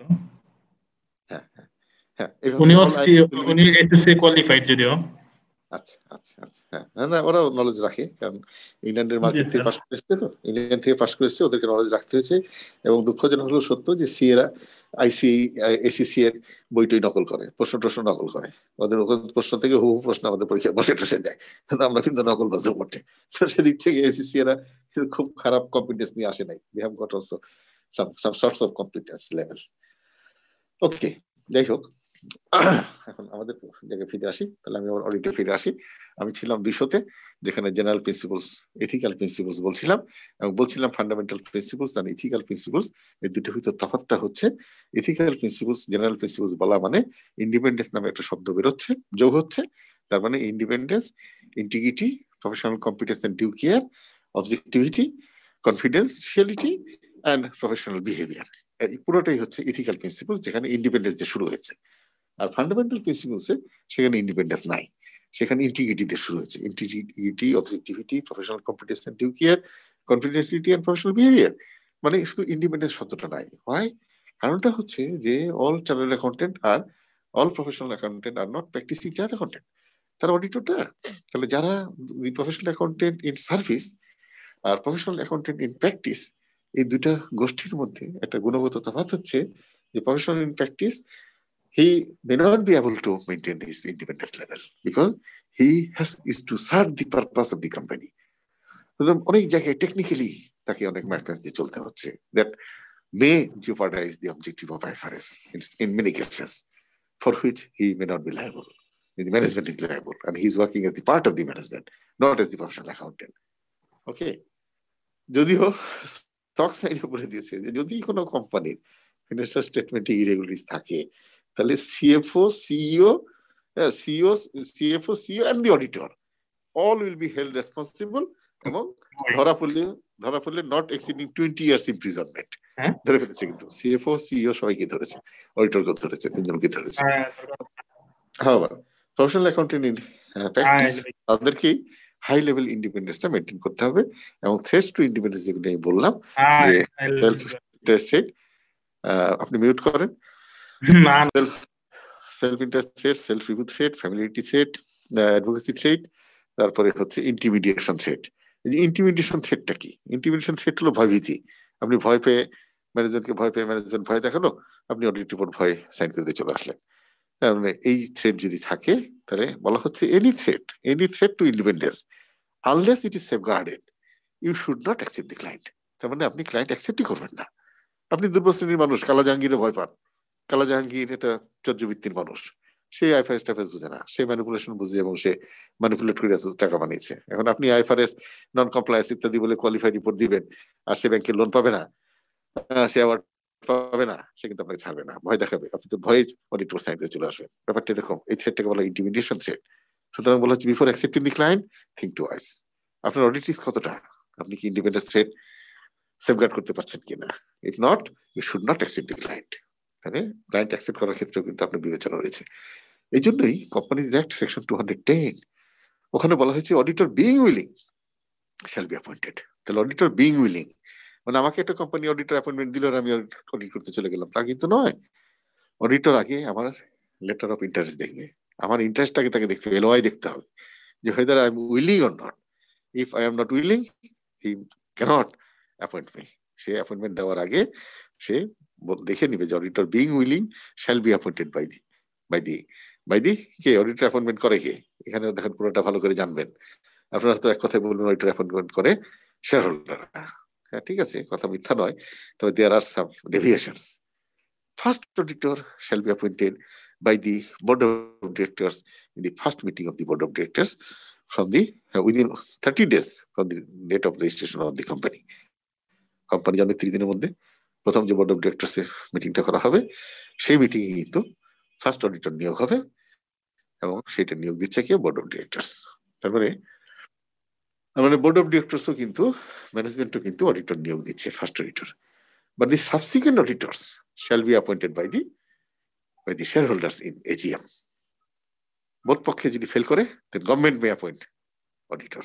কিন্তু অডিটর অ্যাপয়েন্টমেন্টের 3টা ধারা রয়েছে আবার ধরেন অডিটর রিজাইন করেছে সেক্ষেত্রে তার এই যে পোস্টটা কে ফিল আপ করতে পারে এটা কি শেয়ার হোল্ডার পারে না বোর্ড অফ ডিরেক্টরস পারে যদি অডিটর রিজাইন জনিত কারণে অডিটর পোস্ট শূন্য হয় তাহলে অডিটর নিয়োগ করতে হলে আবার জেনারেল মিটিং লাগবে জেনারেল মিটিং বছরে একবার হয় তাকে এক্সট্রাঅর্ডিনারি জেনারেল মিটিং করে অডিটর নিয়োগ দিতে হবে আর যদি অডিটর মারা গেছে সেই কারণে নতুন অডিটরের পোস্ট খালি আছে সেক্ষেত্রে কিন্তু অডিটর নিয়োগ এটা বোর্ড অফ ডিরেক্টরস পারবে so there are many tidbits and you must know all the provisions detailed in the Companies Act, particularly section 210 থেকে 220 এটি ধারণা প্রত্যেকটা অডিটরের থাকা উচিত বিশদ ধারণা 210 থেকে 220 at least 210, 211, 212, 213 এই চারটা তো খুবই জানতে হবে এবং এখানে আরো শিখবেন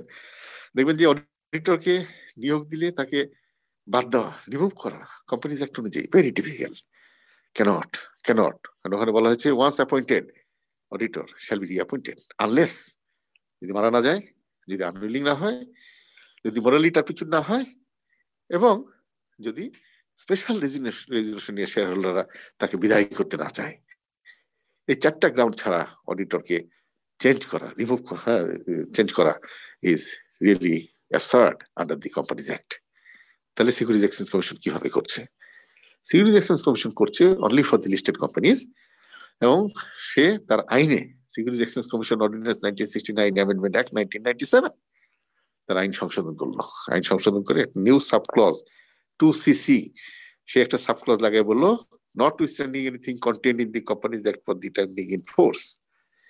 If SEC promulgates any circulars that shall prevail over the Companies Act.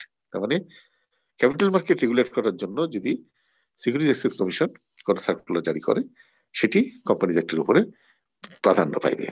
এই যে 2cc একটা ক্ষমতা তারা নিল, ওই ক্ষমতা বললে কিন্তু তারা কোম্পানিজ অ্যাক্টকে তারা ওভাররুল করতে পারছে কতিপয় ক্ষেত্রে, সব ক্ষেত্রে নয়, কতিপয় ক্ষেত্রে। হাওয়ার আমরা এটা জানলাম যে লিস্টেড কোম্পানি অডিটর, তার মানে আমার সময় হচ্ছে 4 মাস, 4 মাসের মধ্যে অডিট করতে হবে। যদি কোম্পানিজ অ্যাক্টে কিন্তু বলছে 6 মাস। আবার ব্যাংক কোম্পানিজ অ্যাক্টে বলছে 2 মাস। তাহলে অডিটের সময়টাও বেঁধে দিয়েছে কিন্তু। অথচ আইএসএ বলছে যে অডিটের সময় বেঁধে দেওয়া যাবে না। Auditor should not conclude his audit unless the auditor is able to collect sufficient appropriate audit evidence. Sufficient appropriate audit evidence যতক্ষণ পর্যন্ত টু এক্সপ্রেস অপিনিয়ন ফর্ম করার জন্য দরকার, যতক্ষণ জোগাড় না হবে ততক্ষণ পর্যন্ত auditor should not conclude his audit. Even আমেরিকার দিকে যদি আমরা তাকাই, সেখানে অডিট করছেন অডিটর, এরপরে কিন্তু একটা পিয়ার রিভিউ করতে হয়। পিয়ার রিভিউ মানে অডিট করার পরে, অডিট রিপোর্ট ইস্যু করার পূর্বে সমমানের আরেকজন প্রফেশনালকে দিয়ে, রিভিউয়ার বলে তাদেরকে, ওই রিভিউয়ারকে দিয়ে রিভিউ করে নিতে হবে। এবং ওই reviewer is also chartered accountant, professional accountant. সে তো সিপিএ সবই, সেখানে ওরা যদি বলে যে তোমার ল্যাকিংস আছে, তুমি আইএসএ পালন করো নাই, অমুক নন কমপ্লায়েন্স আছে, অথবা তোমার ওয়ার্কিং ফাইলে যে এভিডেন্স গুলি রয়েছে আর যে অপিনিয়ন তুমি দিয়েছো, ইট ডাজ নট ম্যাচ। সুতরাং again go back to the client and come up with the findings again. সেক্ষেত্রে অডিটরকে কিন্তু আবার তার অডিট প্রসিডিউর এক্সটেন্ড করতে হবে এবং ওই জায়গাগুলিতে আবার কাজ করে তাকে অডিট রিপোর্ট আনতে হবে। দেন রিভিউয়ার ক্লিয়ারেন্স দিলে only then he will be permitted to sign the audit report. সুতরাং সেখানেও কিন্তু সময়টি এই 3 মাস, 6 মাস, 2 মাস এটি অন্তরায়। হাওয়ার এটি শুধু জানার জন্য জানলাম আর কি আমরা। ওকে, বাংলাদেশে তো চলছে সব ব্যাংক ডেটে, এখনো চলছে স্যার, এখনো বলো। হ্যাঁ বলছিলাম সাবসিকুয়েন্ট ইভেন্ট তো 560, আইএসএ 560 এই স্যার 60টা যেটা বলা আছে ওটা স্যার, তাহলে ওদের তো টাইম এক্সটেন্ড করতে পারে এভাবে, আমরা টাইম বেঁধে দেয় না। সাবসিকুয়েন্ট ইভেন্টস তো টাইম ফিক্সড। সাবসিকুয়েন্ট ইভেন্টস হচ্ছে তোমার the events occurred from the date of balance sheet and the date of audit report, issuing the audit report to the shareholders. মানে ব্যালেন্স শিট ডেট থেকে audit report যতক্ষণ পর্যন্ত শেয়ারহোল্ডারদের কাছে issue না হচ্ছে, যে ডেট, সেই ডেট পর্যন্ত যে ঘটনাগুলি ঘটে, দ্যাট ইজ সাবসিকুয়েন্ট ইয়ারে যে ঘটনাগুলি ঘটছে, এগুলি সব subsequent events. And among the subsequent events, there are some events which may require to address in the accounts earlier years. And there are some events that may not be incorporated in the accounts, but disclosure notes is required on the issue, particularly if the issues are material in nature. যদি major issue হয়ে থাকে তাহলে অবশ্যই তাকে এই events গুলি দেখতে হবে। এটা হচ্ছে সাবসিকুয়েন্ট ইভেন্টস, এটা হচ্ছে IAS 10। আর ISA 560 আবার আরেক গল্প আছে, সেখানে কিন্তু সাবসিকুয়েন্ট ডিসকভারি আছে। সাবসিকুয়েন্ট ইভেন্টস এর মধ্যে সাবসিকুয়েন্ট ডিসকভারি আছে। সাবসিকুয়েন্ট ডিসকভারি মানে আমি অডিট রিপোর্ট দিয়ে দিয়েছি, maybe audit report has been distributed among the shareholders, হ্যাঁ, অডিটর জানতে পারলো যে there are some misdoings, there are some fraud, error, যেটি ওই সময় জানলে, অডিটকালীন সময় জানলে অডিট রিপোর্ট কিন্তু এই চেঞ্জ হতো। আনকোয়ালিফাইড দিয়েছে, এটা হতো আনকোয়ালিফাইড হতো না, প্রফিটটা হয়তো সঠিক নাই। তাহলে whether the auditor has got any responsibility, audit report দিয়ে দিয়েছি, ইস্যু হয়ে গেছে টু দি শেয়ার হোল্ডার্স, এখন তো অডিটরের কোন রেসপন্সিবিলিটি থাকার কথা না। আমরা সাধারণত ভাবি এটা, ISA 560 বলছে নো, অডিটকালীন সময় অডিটর জানলে যাহা করিত তাহাকে এখনো তাহাই করিতে হইবে। That is auditor has to go back to the client, discuss the issue with the management, if management cooperate, act accordingly, maybe audit report modified হবে। If management does not cooperate, management বলতে পারে আমি audit করে চলে গেছেন, ফিস নিয়ে চলে গেছেন, রিপোর্ট সাবমিট করে দিয়েছি, এখন এসে আপনি বলছেন আপনি আবার অডিট করবেন, ঢুকতে দিল না, তাকে কোঅপারেট করলো না। দেন again what would be the responsibility of the auditor? বলছে অডিটর মাস্ট কনসাল্ট দি লয়ার। মেবি অডিটরকে একটা পাবলিক নোটিশ দেব, গণবিজ্ঞপ্তিতে জানাতে হবে যে এই ইউজার্স অডিট রিপোর্টে আমি অডিট করেছিলাম, ওই সময় এই ঘটনাটা জানতাম না, ওই ঘটনা যদি জানতাম তাহলে কিন্তু এটা প্রফিটে এরকম একটা ইনফ্লুয়েন্স হতো। এই যে পাবলিক নোটিশ গণবিজ্ঞপ্তি দিয়ে, এটা সিভিল রেসপন্সিবিলিটি, এই সিভিল রেসপন্সিবিলিটি ডিসচার্জ করতে হবে, এটা কোম্পানিজ অ্যাক্ট সেকশন 145 এও আছে। সুতরাং সাবসিকুয়েন্ট ইভেন্টস আর সাবসিকুয়েন্ট ডিসকভারি। আবার তাহলে how long the auditor will be responsible, কতদিন অডিটর এই বোঝা বয়ে বেড়াবে যে আমি একটা অডিট রিপোর্ট দিয়েছি জন্য পরে যখন সে ধরা পড়লো তখনই আমাকে আবার ফিরে যেতে হলো এবং এট মাই কস্ট আবার সেটাকে অডিট করে আসতে হবে, আবার ম্যানেজমেন্টের সাথে ঝামেলা হবে। তো এটি কতদিন, হাউ লং? সেখানে কিন্তু there is A cap.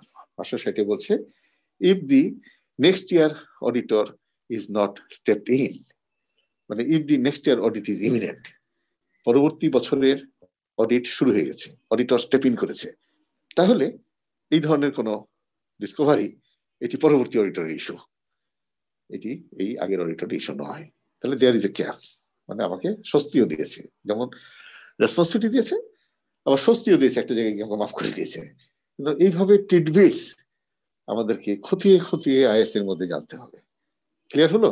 IS 10 subsequent events only, ISA 560 subsequent events and as well as subsequent discoveries, দুটোই কিন্তু এটা কভার করা হয়েছে ইন ISA 560। ওকে, ISA মিলাই পড়তে হবে, যারা ভালো করে মিলাই পড়ে, যেমন IS 24 রিলেটেড পার্টি আর ISA 550 সেম, এক জায়গায় একটা পড়লে ওটাও পড়া হয়ে গেল। মানে অ্যাকাউন্টেন্টের জন্য যে দায়িত্ব সেটি অ্যাকাউন্টেন্ট সঠিকভাবে করছে কিনা সেটা ISA 550 বলছে অডিটর তুমি কিন্তু রিলেটেড পার্টি লিস্ট এটা ম্যানেজমেন্ট ফার্নিশ করেছে কিনা ডিসক্লোজার নোটসে, রিলেটেড পার্টির ভিতরে ট্রানজাকশন থাকুক বা না থাকুক, এটা লিস্টটা ফার্নিশ করেছে কিনা সেটা তোমাকে এনশিওর করতে হবে। এবং অডিটর সেই কারণে 580-তে ISA 580 অনুযায়ী ম্যানেজমেন্ট রিপ্রেজেন্টেশন নাই, এবং সেই রিপ্রেজেন্টেশনের ভিতরে ম্যানেজমেন্টকে বলে দিতে হয় যে আমি রিলেটেড পার্টির লিস্ট পূর্ণাঙ্গ দিয়েছি, আমি ফিনান্সিয়াল স্টেটমেন্ট যা দিয়েছি তার বাইরে কোনো ভাউচার নাই আর তার বাইরে কোনো ইভেন্টস নাই, এবং সেখানে মামলা মোকদ্দমাও নাই, এবং সাবসিকুয়েন্ট ইভেন্টস সেগুলো সব অ্যাড্রেস করেছি, এবং রেসপন্সিবিলিটি আমাদের। এইভাবে কথাটা 580 অনুযায়ী ম্যানেজমেন্ট রিপ্রেজেন্টেশন অডিটররা নিয়ে নেয় এবং এটা অডিটরকে হেল্প করে। এটা একটা কমফোর্ট ফর দি অডিটর। অডিটরের মাত্র দুইটা comfort through out the audit story, দুইটা কমফোর্ট। একটা হচ্ছে ম্যানেজমেন্ট রিপ্রেজেন্টেশন, যেখানে management can be liable for the financial statement, তার কাছ থেকে একটা রিপ্রেজেন্টেশন নিয়ে নাও, রেসপন্সিবিলিটি ম্যানেজমেন্ট নিয়ে নিচ্ছে ফর দি ফিনান্সিয়াল স্টেটমেন্ট। আরেকটি জায়গা হচ্ছে 620 ISA 620 620 এক্সপার্ট অডিটর, যেখানে অপারগ যদি মনে করে highly technical, auditor can employ expert at the cost of management, or management can employ expert and the report of the expert can be relied upon by the auditor. So auditor যদি এক্সপার্টের audit অপিনিয়নের উপর base করে কোনো সিদ্ধান্তে যায়, for which auditor will not be liable. In all other cases auditor কারো দোষ দেখায় নিজের নেগলিজেন্সের হাত থেকে রক্ষা পাইবেন না। So these are the general concepts. আমাকে নিয়ে চলে গেলেন আর এই জায়গায়, আমি ছিলাম 200-তে, আমাকে নিয়ে গেছেন 500-তে, 560 নিয়ে গেছেন। আচ্ছা 200 শেষ করি। 200 ভিতরে তাহলে ইন্ডিপেন্ডেন্ট থ্রেড সেফগার্ড হতে হবে। দুইটা সেফগার্ড আছে কোম্পানির ফার্ম লেভেলে, নিয়ম কানুন, principles, quality control, ISA 220 quality control maintain করেন, এবং কোয়ালিটি কন্ট্রোলের উপরে একটা আলাদা স্ট্যান্ডার্ডও আছে। সেই স্ট্যান্ডার্ড অনুযায়ী কোয়ালিটি কন্ট্রোল করবেন ফার্ম লেভেলে, তাহলে আপনার সেফগার্ড হবে। আর একটা হলো ক্লায়েন্ট লেভেলে সেফগার্ড।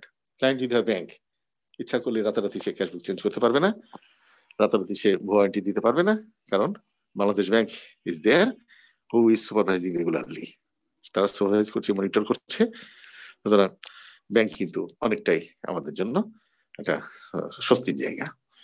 বাট যদি ব্যাংক না হয় প্রাইভেট লিমিটেড কোম্পানি হয়, আমি আমার শুরুতে সেই আর্টিকেল স্টুডেন্ট একটা ইন্স্যুরেন্স কোম্পানি অডিটে গেছিলাম এই মতিঝিলে, দেখলাম 10,000 টাকা বলছে ডিপোজিটেড ইনটু ব্যাংক, ব্যাংক স্টেটমেন্টে দেখি টাকাটা নাই, ক্যাশবুক থেকে আউট হয়েছে কিন্তু ব্যাংক স্টেটমেন্ট নাই, পুরো ব্যাংক স্টেটমেন্ট খুঁজে দেখলাম কোথাও ওই টাকাটা ব্যাংকে ডিপোজিট হয় নাই। তাহলে ক্যাশবুক মিললো কি করে, হিসাব মিললো কি করে, ধরে বসলাম। অ্যাকাউন্টেন্ট বললো যে হ্যাঁ ভাই সন্ধ্যা হয়ে গেছে, কালকে সকালে দেখাবো, আজকে ছেড়ে দেয়। ছেড়ে দিলাম। পরেরদিন সকালে এসে যখন ওইটা খুঁজছি দেখি ওই এন্ট্রি নাই খাতার মধ্যে, মানে ক্যাশবুক রাতের ভিতরে চেঞ্জ করে ফেলছে, পাতাই চেঞ্জ করে ফেলছে। আমি যেহেতু সেই সময় ফটো ক্যামেরা ছিল না যে ফটো তুলে নিয়ে যাবো, আই ওয়াজ আনডান। আমি বলতে চাচ্ছি যে প্রাইভেট লিমিটেড কোম্পানিতে ইন্ডিপেন্ডেন্স লেভেল এই জিনিসটা মেনটেন করা, it is really tough. But দিন আসবে সামনে যখন আমরা মেনটেন করতে বাধ্য হব, এবং আমাদের জন্য ম্যানেজমেন্টও তখন তাদের অ্যাকাউন্টেবিলিটি এনশিওর হবে, তারাও বাধ্য হবে। এভরিথিং উইল বি সিস্টেমাইজড, সিস্টেমে চলে আসবে, সব অটো হবে, অটো সিস্টেমে, সার্ভারে। সুতরাং ইচ্ছা করলেই কেউ ম্যানিপুলেশন করতে পারবে না। হ্যাঁ, তারপর ম্যানিপুলেশন হবে না তা না, হবে, কারণ আমেরিকাতে এখনো ভ্যাট ফাঁকি চলে। আমেরিকাতেও ভ্যাট ফাঁকি দেয়, আমরাও ভ্যাট ফাঁকি দিই, আমেরিকাতেও কিন্তু ভ্যাট ফাঁকি চলছে, থাকবে, বাট মাত্রাটা কমে যাবে আস্তে আস্তে। This is a trial and error. বিশ্ব আগাবে, যুগ আগাবে, মানুষ আগাবে, সভ্যতা আগাবে, নিয়ম আগাবে, আমরাও সেভাবে পরিশীলিত হব। তো অ্যাজ অফ টুডে যেটা আছে, 200 পরে যদি আমরা যাই, তাহলে স্ট্যান্ডার্ড বেস, আমি আরেকটা কথা আপনাদের বলে রাখি যে স্ট্যান্ডার্ড বেস লেখাপড়া করবেন শুরু থেকে স্ট্যান্ডার্ড বেস পড়ে। এই কথাটা আপনাদের ভালো লাগবে না, কারণ এটা আমি সেই 2005 সাল থেকে বলে আসতেছি ছাত্রদের, যখন 504 মানে ছাত্র অডিটিং আটকে ছিল, তখন ওদেরকে আমি স্ট্যান্ডার্ড ট্যাবলেট করে করে ক্যাপসুল তৈরি করে করে শিখাইছি যে তোমরা তাও স্ট্যান্ডার্ড মুখী হও। তো দেখতাম ছাত্ররা খুব রিল্যাক্টেন্ট স্ট্যান্ডার্ড পড়তে, কারণ পরীক্ষায় প্রশ্ন আসে বই থেকে, বইতে যেভাবে আছে চিপা চাপার মধ্যে, ফায়ারওয়াল কি জিনিস, অমুক ওয়াল কি জিনিস, চিপা চাপার মধ্যে লেখা আছে, ওইগুলো পরীক্ষায় আসতেছে। সুতরাং স্ট্যান্ডার্ডের চেয়ে ওগুলোই বরং বেশি মনোযোগী ছাত্ররা। বাট স্ট্যান্ডার্ডটার যে কি দরকার সেটা আমি যদি একটু বলি, সেটা হলো এই স্ট্যান্ডার্ড অনুযায়ী আপনাকে আলটিমেটলি আসতেই হবে, এবং আপনার বইটাও কিন্তু স্ট্যান্ডার্ড অনুযায়ী লেখা, কিন্তু সিকুয়েন্সিয়ালি যে সিকুয়েন্সে আমরা স্ট্যান্ডার্ড পড়ি ওই সিকুয়েন্সে হয়তো বা না, but everything is in accordance with ISA. Is এর বাইরে কোনো কিছু নাই, বইয়ের মধ্যে এমন কোনো কথা নাই যেটা আইএস এর সাথে কন্ট্রাডিক্ট করে।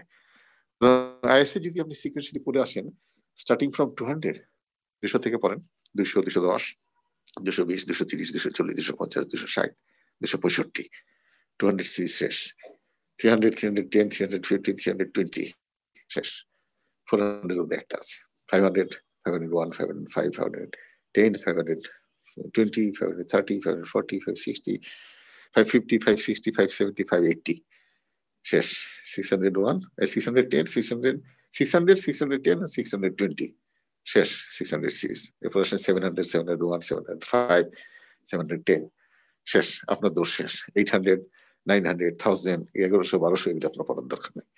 আপনার সিলেবাস হচ্ছে 700 পর্যন্ত, কারণ 700 পর্যন্ত হচ্ছে জেনারেল পারপাস অডিট। 800 থেকে শুরু হয়ে গেল স্পেশাল পারপাস অডিট।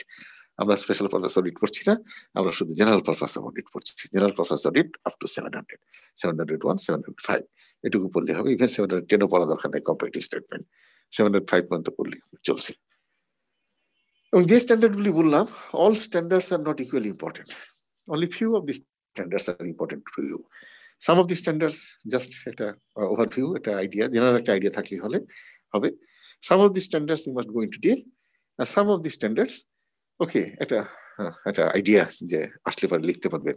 এইখানে কনসেপ্ট অ্যাপ্লাই করেন। শুরুতে যে বলছিলেন কনসেপ্ট বানায় নিজের বুদ্ধি দিয়ে, বিদ্যা দিয়ে, হ্যাঁ, এই জায়গায় কনসেপ্ট যদি ক্লিয়ার হয়, মানে কনসেপ্ট বানায় চলবে না, কনসেপ্ট বই থেকেই, স্ট্যান্ডার্ড থেকেই।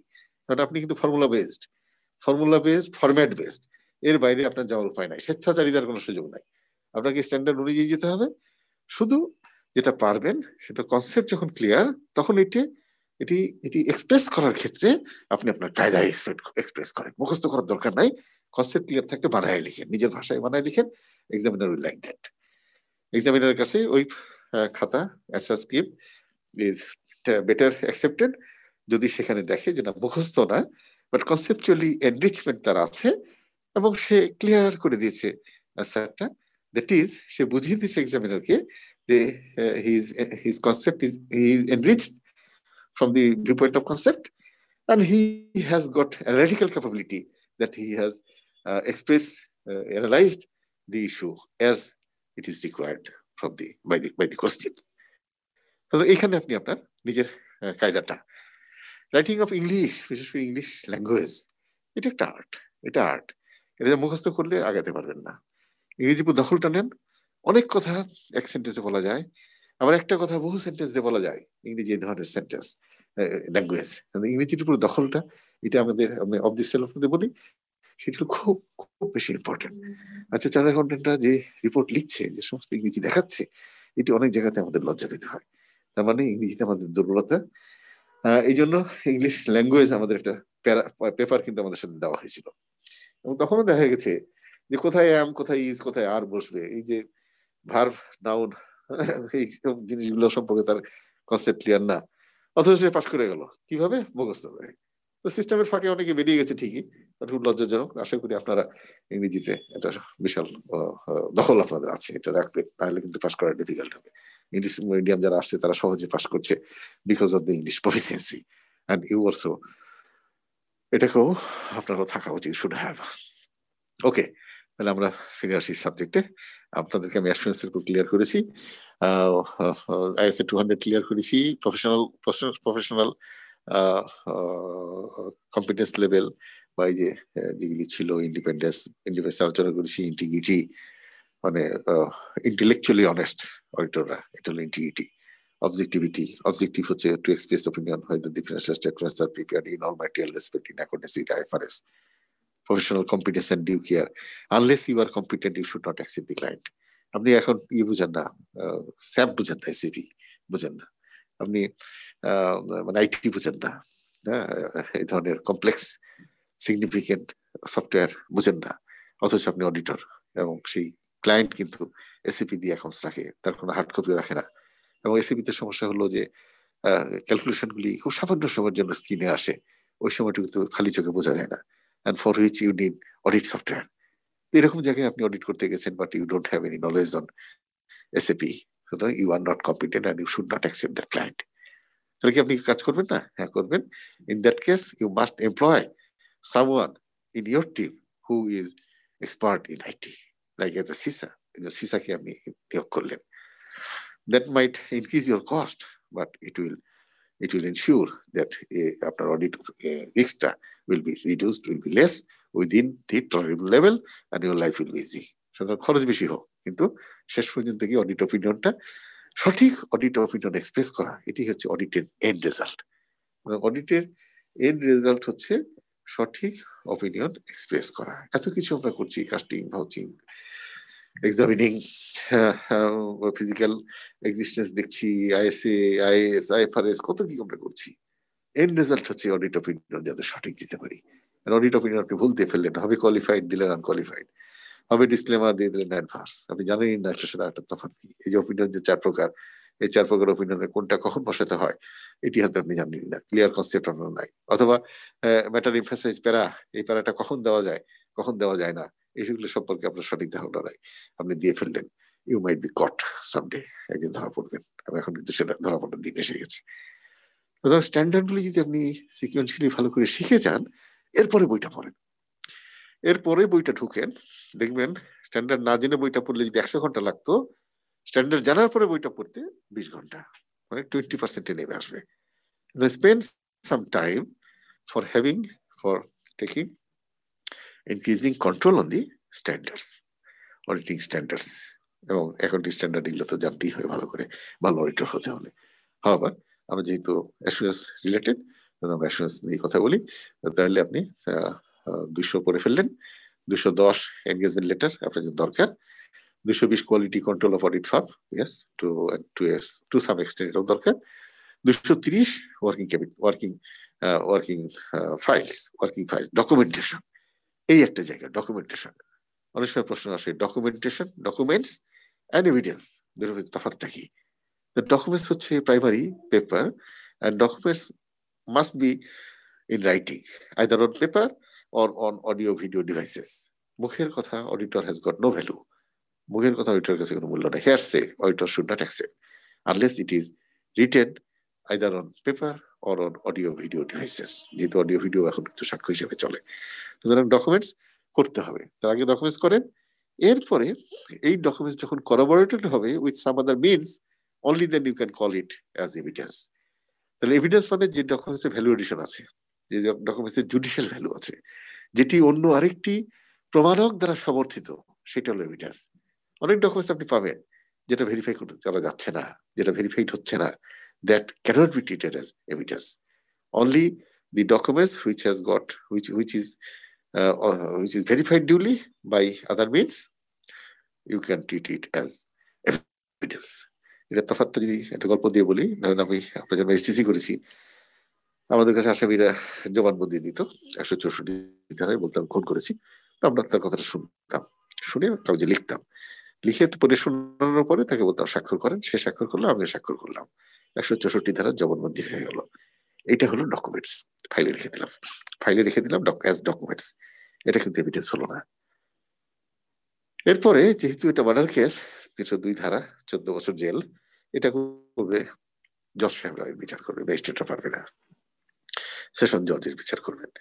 তো সেশন জজের কাছে যখন ফাইলটা চলে যাচ্ছে ট্রায়াল ফাইলে, তখন সেশন জজ এই ম্যাজিস্ট্রেটকে, যিনি 164 ধারা জবানবন্দি করেছিলেন, তাকে ডাকলেন, ডেকে এজলাসে, তাকে ওপেন এজলাসে তাকে প্রশ্ন করা হচ্ছে, জেরা করা হচ্ছে, উকিলরা জেরা করছে যে এই যে ডকুমেন্টসটা, এই যে 164 ধারা জবানবন্দি, এটা কি আপনি স্বহস্তে লিপিবদ্ধ করেছিলেন?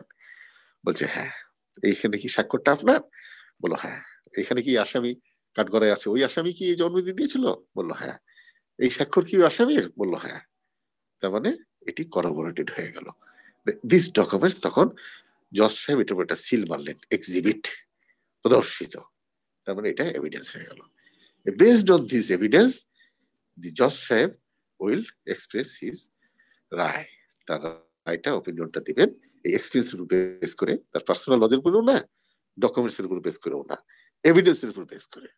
তো ঠিক জজ সাহেবরা যা করেন, আমরা অডিটরও কিন্তু, আমাদের অডিটটা প্রফেশনাল জাজমেন্ট, আমরাও কিন্তু একই কায়দায় এভিডেন্স কে বেস করেই অপিনিয়নটা দিচ্ছি। তাহলে ডকুমেন্টস এর সাথে এভিডেন্সের তফাৎটা আরো, ডকুমেন্টস হচ্ছে 230, এভিডেন্স আছে 500 সিরিজে। এভিডেন্স হচ্ছে অডিটের মেইন বিষয়, ডকুমেন্টস নয়। ডকুমেন্টস হচ্ছে ম্যানেজমেন্টের বিষয়, ম্যানেজমেন্ট ডকুমেন্টস তৈরি করবে, should have been recorded duly, এটা ম্যানেজমেন্টের দায়িত্ব। ট্রানজাকশন হওয়ার সাথে সাথে রেকর্ড করা, অ্যাকাউন্টিং সিস্টেম মেনটেইন করা is the responsibility of the management, and accounting system is a series of task starting from identification, analyse, assemble, calculation, তারপরে রেকর্ড, সামারাইজ, রিপোর্ট। 8টা কাজের সমাহার হচ্ছে অ্যাকাউন্টিং সিস্টেম।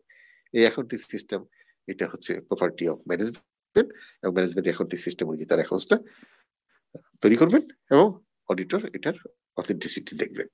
তাহলে অডিটর ম্যানেজমেন্টকে মানে ম্যানেজমেন্ট এই যে রেকর্ডটা, ডকুমেন্টসটা তৈরি করলো কিনা, সেই ডকুমেন্টসটা কি ডকুমেন্টস অডিটর দরকার হতে পারে, সেই ডকুমেন্টস কিন্তু অডিটর তার ওয়ার্কিং ফাইলে নিচ্ছে। তাহলে ওয়ার্কিং ফাইলে 2টা, permanent file and current file, 230 অনুযায়ী। এবং এই পার্মানেন্ট ফাইল, কারেন্ট ফাইলে যে সমস্ত এভিডেন্স গুলি থাকছে, এটার উপর বেস করে কিন্তু সে অডিট অপিনিয়নটা দিচ্ছে। সেই এভিডেন্স গুলি কখন, এই ডকুমেন্টস গুলি কখন ভেরিফিকেশন হচ্ছে, অথেন্টিকেশন হচ্ছে, যখন আইএসএ 500 সিরিজে যাচ্ছি। তার মানে অডিটে যদি আমরা বলি, অডিট সাইকেলটাকে যদি আমরা 4টা পার্টে ভাগ করি, রিস্ক অ্যাসেসমেন্ট, অডিটের রিস্ক আছে, অডিটর তার রিস্কটা অ্যাসেস করে দেখবে টলারেবল লিমিটের মধ্যে কিনা। If it is more than 10%, auditor should not accept the client. 10% এর মধ্যে যদি থাকে, then auditor can go for, সে অ্যাকসেপ্ট করবে, অ্যাকসেপ্ট করে 23B আরজিসিতে 1 মাসের মধ্যে সাবমিট করতে হবে। তারপর সে 210 অনুযায়ী এনগেজমেন্ট লেটার করবে, তার মানে সে অডিটর রাজি হয়ে গেল, সে অডিট করার চুক্তিবদ্ধ হলো এবং অডিট শুরু করলো। তারপরে সে 300 অনুযায়ী অডিট প্ল্যানিং করবে, আইএসএ 300 অডিট প্ল্যানিং তৈরি করার সময়, ওই যে একজন বলছেন আন্ডারস্ট্যান্ডিং দি এন্টিটি, একজন বললেন কি কম্পোনেন্টস অফ অ্যাসুরেন্স এনগেজমেন্ট বলতে গিয়ে এটা বলেছিলেন understanding the entity, understanding the internal control system একটু বলছিলেন। These are the key factors to be considered for developing a well-designed audit plan. It is ISA 300.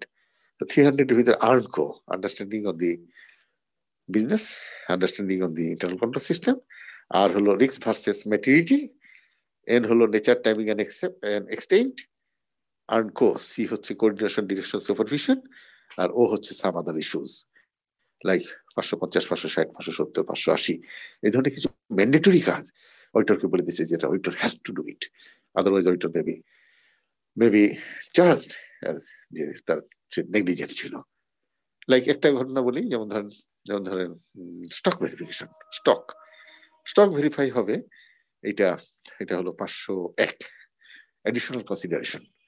Stock verification হবে balance sheet ডেটে, করবে management, management verify করবে, management stock count করবে, auditor just observe করবে by having his physical attendance, physically তাকে উপস্থিত থেকে observe করবে the way the stock is being counted and the instructions given for counting the stock whether these are okay, কতটা লাক্সই এটা auditor observe করবে। If something goes wrong then auditor may poke his nose, otherwise auditor will just observe.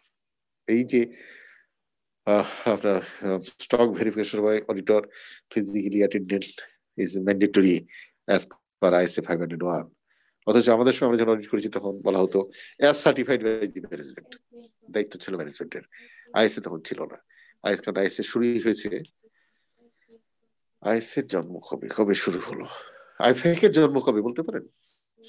IFAC এর জন্ম, IFAC international federation of accountants, যারা বিশ্বের সকল professional অ্যাকাউন্টেন্টদের দেখভাল করে এবং প্রফেশনাল অ্যাকাউন্টিং প্রফেশনকে যারা ডেভেলপ করছে, সেই IFAC USA বেসড। IFAC এর জন্ম হচ্ছে 1977 এবং IFAC এর আন্ডারে IAASB international audit and assurance standard board, এরা ডেভেলপ করলো ISA, তার মানে মার্চ আফটার 1977। আগে কিন্তু অডিটিং স্ট্যান্ডার্ড ছিল না, তখন টেন্ডনের বই পড়তো সবাই, এবং এই অডিটিং স্ট্যান্ডার্ড এটি কিন্তু কোনো দ্বিমত নাই, এটা যদিও USA থেকে তৈরি IFAC এর মাধ্যমে, এটি ইন্টারন্যাশনালি অ্যাকসেপ্টেড, সবাই কিন্তু এই একই ফর্মুলায় ISA, মানে একটাই ISA কিন্তু দুইটা নাই। IFRS এর যেমন দ্বিমত ছিল, ISA এর ক্ষেত্রে কোনো দ্বিমত নাই। সুতরাং এটি পরবর্তীতে আবিষ্কৃত হলেও এটার অ্যাপ্লিকেশনটা টু হাই, এটি কিন্তু খুব ভালো গেড়ে বসেছে সব সারা বিশ্বেই, ওভার দি ওয়ার্ল্ড সব প্রফেশনাল অ্যাকাউন্টেন্টের কাছে ISA একটি দর্শন করে অবশ্য পালনীয় একটি বাইবেল বলতে পারেন, একটা ফর্মুলা রয়েছে, দিক নির্দেশনা। তাহলে 300তে অডিট প্ল্যান করলেন, 315 ভেরি ভেরি ইম্পর্টেন্ট, প্রচুর প্রশ্ন আসে 315 থেকে আপনাদের জন্য। এটা হচ্ছে ইন্টারনাল কন্ট্রোল সিস্টেম। এই ইন্টারনাল কন্ট্রোল সিস্টেমে আপনি মিউট করে রাখেন ম্যাডাম, মিউট করেন ম্যাডাম, আপনাকে দেখতেও পাচ্ছি, আপনার শব্দ শুনতে পাচ্ছি, একটু মিউট করে রাখেন। আচ্ছা, তাহলে ISA 315, এই 315টাকে খুবই ইম্পর্টেন্ট হিসেবে নেবেন, কারণ এটি deals with internal control system, এবং এই internal control system is the responsibility of the management. That is, management has to establish an honest culture within the entity by introducing some steps, disciplinary actions, এবং কিছু system introduce করা, যাতে করে সেখানে fraud, error, manipulation, misstatement, misuse, misappropriation এগুলি হওয়ার সুযোগ যাতে না থাকে, সুযোগটা বন্ধ করা। ইন্টারনাল অডিট, ইন্টারনাল কন্ট্রোলের একটা পার্ট কিন্তু ইন্টারনাল অডিট। তাহলে ইন্টারনাল কন্ট্রোল ইন্ট্রোডিউস করার দায়িত্ব ম্যানেজমেন্টের। এখন ম্যানেজমেন্ট এই internal control system, that is একটা ভালো অ্যাকাউন্টিং সিস্টেম, সেখানে আপনার সেগ্রিগেশন অফ ডিউটিজ, মনিটরিং, এগুলি যদি না, কন্ট্রোল অ্যাক্টিভিটিস এগুলি যদি না থাকে, যেমন সেগ্রিগেশন অফ ডিউটিজ, যে লোক টাকা রিসিভ করছে কোম্পানিতে, রিসিপশনিস্ট, ক্যাশিয়ার, সেই এবার অ্যাকাউন্টেন্ট ক্যাশবুক এন্ট্রি দিচ্ছে, আবার সেই কাস্টোডিয়ান টাকাটা তার কাছেই রাখছে, তিনজন একটা কাজ করছে। সেগ্রিগেশন অফ ডিউটিজ বলছে তিনটা কাজ তিনজনকে দিয়ে করাও। একজনের হাতে যখন রাখবা, তখন এটা অডিটর হিসেবে আমরা গ্যারান্টিতে বলতে পারি there will be something wrong, চুরি হবেই, এই সুযোগ রাখা যাবে না। সুযোগ আছে মানেই আমি ধরে নেবো চুরি হয়েছে। আমি অডিটর হিসেবে আমার একটা প্রফেশনাল স্কেপটিসিজম হচ্ছে ম্যানেজমেন্ট নাইদার ডিসঅনেস্ট নর আনকোশ্চেন অনেস্ট। ম্যানেজমেন্ট অসৎ নন, তবে তার সততা প্রশ্নাতীত নয়। বাংলা অর্থ হলো দেয়ার মে সাম মিট ইন ইট, এর মধ্যে গড়বড় থাকতেই পারে, এটা ধরে নিই, এটা কোশ্চেনিং মাইন্ড, সন্দেহ মন, এটা নিয়ে প্রফেশনাল স্কেপটিসিজম নিয়ে আপনাকে ঝাঁপাই পড়তে পারে। এটার ক্ষেত্রে ইফ সামথিং গোজ রং, যদি চোখে কোনোটা ধরা পড়ে ভুল, তাহলে similar all places you must extend your audit plan, audit program, যাতে করে কোনো ভুলভ্রান্তি থাকলে সেটা যেন ডিটেকশন হয়। এখন এই ইন্টারনাল কন্ট্রোল সিস্টেম যদি কোথাও দুর্বল থাকে, তাহলে সেখানে non prevention of threats, non prevention of thefts, non prevention of fraud, error, manipulation, misstatement, misuse, misappropriation এটি হতেই পারে, এটি হবেই। এটি প্রিভেন্ট করা গেল না। So management has failed to prevent. Why? Because there is no internal control system. অথবা internal control system is there, the design is suitable, but it is not introduced or effective throughout the period under audit. যে period audit আমি করছি সেই পিরিয়ডে এই suitable design, কিন্তু ডিজাইনটা কাজ করে নাই। বলেছিল যে সেগ্রিগেশন অফ ডিউটিস থাকবে, বলেছিল কন্ট্রোল অ্যাক্টিভিটিস থাকবে, বলেছিল অ্যাকাউন্টিং সিস্টেম থাকবে, কিছুই নাই। তার মানে পলিসিগতভাবে they have, but in practice they have got nothing. সুতরাং আমার কাছে এই ইন্টারনাল কন্ট্রোল সিস্টেম তার মানে প্রিভেনশন হলো না, মানে ম্যানেজমেন্ট প্রিভেন্ট করতে ফেল করেছে। প্রিভেনশনের জন্য কিন্তু auditor has got no responsibility. ISA 240 তে বলেছে auditor is not and cannot be held responsible for any non-prevention of any fraud, error and manipulation. Non-prevention এর জন্য অডিটরকে দায়ী করা যাবে না। Auditor is not and cannot. কে দায়ী? Management. But for the detection, যে কোনো ফ্রড হয়ে গেছে, এরর হয়ে গেছে, মিসঅ্যাপ্রোপ্রিয়েশন হয়ে গেছে, it has to be detected somehow. কে করবে? Primarily management. Yes, failure goes to management. But auditor may be also blamed if auditor is not, if there is no due diligence from the audit point of view. Auditor যদি due diligence apply না করে, তাহলে auditor may also be blamed that detection A auditor fraud detection A help করেন নাই, audit planning এ ভুল করেছেন, অথবা auditor knowledge আসার পরেও তিনি কম্প্রোমাইজ করেছেন, সেটা overlook করে গেছেন। So auditor is responsible for negligence of duties and for which auditor may be penalized. অনেক উদাহরণ আছে অডিটর পেনালাইজড হয়েছে বিভিন্ন কারণে। অডিটর নলেজে আসা পরে সেটা অডিটর ক্যানট কম্প্রোমাইজ। হ্যাঁ, অডিটর নলেজে আসে নাই, নন প্রিভেনশন আছে, চুরি আছে, অডিটরের নলেজে আসে নাই, for which auditor may not be, should not মানে শ্যাল মানে mandatory, should not be responsible, should not be made responsible. হয় কারণ অডিটর নলেজটা আসে নাই, আর because of inherent limitations of audit auditor ফাঁক দিয়ে বেরিয়ে যাবে, অডিটর ডিউ ডিলিজেন্স যদি প্রমাণ না করতে পারে। তাহলে unless negligence is proved or that has been done by the auditor should not be penalized. Auditor যতক্ষণ পর্যন্ত নেগলিজেন্স প্রমাণ না হচ্ছে ততক্ষণ পর্যন্ত অডিটর পেনালাইজ হবেন না। কিন্তু ISA আপনি কমপ্লাই করেন নাই, আপনাকে বলা হচ্ছে স্টক ভেরিফিকেশন সময় ফিজিক্যাল অ্যাটেন্ডেন্স ইজ ম্যান্ডেটরি, আপনি জান নাই, আপনি দেখেন নাই। হতে পারে there be some scope limitations for which you cannot, okay, but তার জন্য কিন্তু একটা রিকভারি প্রসেস আছে।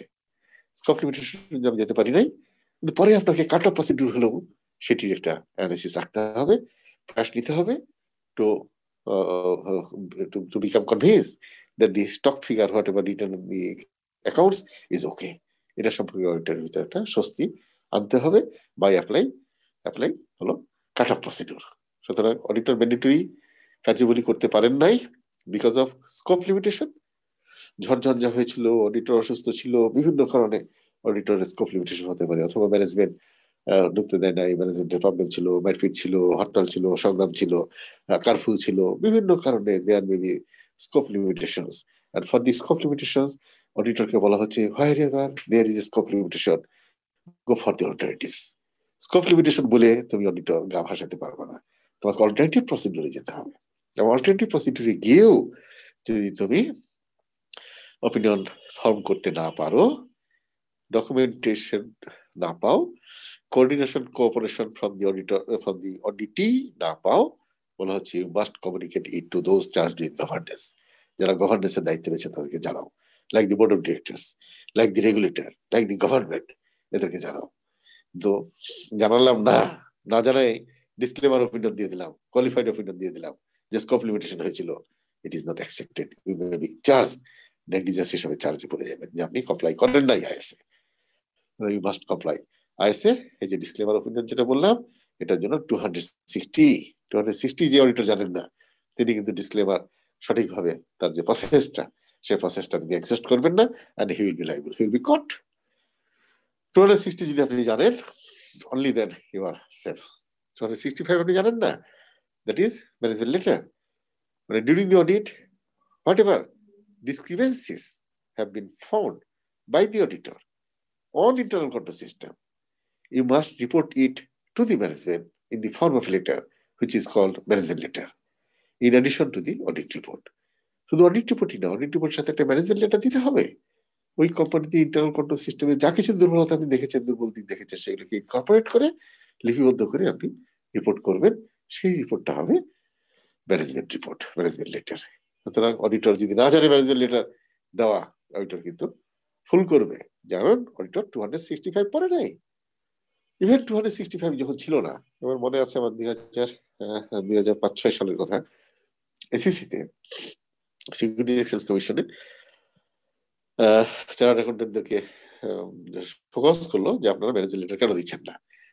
অডিটররা চড়া হলো সিকিউরিটি এক্সচেঞ্জ কমিশনের উপরে, যে কোথায় পেয়েছেন অডিটর ম্যানেজমেন্ট রিপোর্ট দিতে বাধ্য, অডিটর যদি মনে করে দিবে, মনে না করলে দিবে না। Is something not found, auditor দিবে না। ইজ সামথিং ফাউন্ড, অডিটর দিবে। তো বলতে চাইলো ম্যানেজমেন্ট, বলতে চাইলো অডিটর বলতে চাইলো যে ইট ইজ দেয়ার অপশনস। তখন এসিসি থেকে ভদ্রলোক ইডি এক্সিকিউটিভ ডিরেক্টর এই র্যাঙ্ক মি ফোন করলো যে আচ্ছা অডিটরে যে ম্যানেজমেন্ট লেটার দিতে বাধ্য, এটা কি কোথাও আছে? আলমত আছে তো।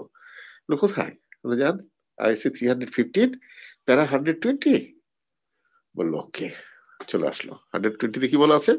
বলা হয়েছে যে auditor should furnish a management letter to the auditor, to the management, incorporating all the weaknesses of the internal control system, whatever found by the auditor during his audit. তাহলে যেটা আইএস এর মধ্যে আছে সেটা অডিটর মানতে বাধ্য। ব্যাস, auditor report. তো এই যে জানার ব্যাপারটা 315-120 হয়তো অডিটররা পড়েছিলেন না সেই সময়, কারণ এটা শুরুর দিককার কথা। তখন স্ট্যান্ডার্ড কেবল আমরা দখলে নিচ্ছি। তখন যারা আগে পাস করেছিলেন তারা তো স্ট্যান্ডার্ড করে পাস করেন নাই, সেই জন্য পুরোনো অডিটরদের অনেক সমস্যা হয়েছে। বাট আমরা যারা স্ট্যান্ডার্ড বেসড, বিশেষ করে স্ট্যান্ডার্ড পড়িয়েছি ছাত্রদের, স্ট্যান্ডার্ড পড়তে গিয়ে স্ট্যান্ডার্ড দখলে নিয়েছি, তারা সেফ। এই জন্যই সেফ যে আমরা স্ট্যান্ডার্ড জানি, এবং স্ট্যান্ডার্ড জানার কারণে স্ট্যান্ডার্ডের চর্চাও আমরা করি, এবং সেই কারণে ভুল ভ্রান্তি হওয়ার সুযোগটা কম। At least the knowledge base of the management, the knowledge base of the regulator, এটা চেয়ে যদি আপনার সুপিরিয়র নলেজ থাকে, only then you will stand. The knowledge base আপনার দুর্বল হয়, it is very difficult for you to sustain. Profession করতে পারবেন না। প্রফেশন করতে গিয়ে পদে পদে আটকা পড়বেন, ফর নাথিং, জেল জরিমানার মধ্যে চলে যাবেন। ওকে, ইউ গট মাই পয়েন্ট। সুতরাং স্ট্যান্ডার্ড ভালো করে পড়েন। স্ট্যান্ডার্ডে ক্যাপসুল আছে, ক্যাপসুল করে পড়েন। অনেক ক্যাপসুল আপনার আইসিবি তো পাবেন, অনেক পুরোনোদের কাছে পাবেন, যেটা আমি তৈরি করে দিয়েছিলাম। এখনো সেই ফান্ডামেন্টাল চেঞ্জ গুলো কিন্তু এখনো হয় নাই, আগের জিনিসগুলি রয়ে গেছে, ওগুলি এখনো রয়ে গেছে। আমি সেই সময় যে পড়েছিলাম খুব সামান্য চেঞ্জ এসছে, জাস্ট চেঞ্জটা যেমন 265 নতুন এসছে, 299 নতুন এসছে, এগুলি নতুন এসছে। তারপরে অনেক সময়ের জন্য হয়তো নতুনটা কন্ট্রোল রাখতে পারি না, পুরোনো যেগুলো বেসিক ফান্ডামেন্টাল সেই বিষয়গুলো কিন্তু একই আছে।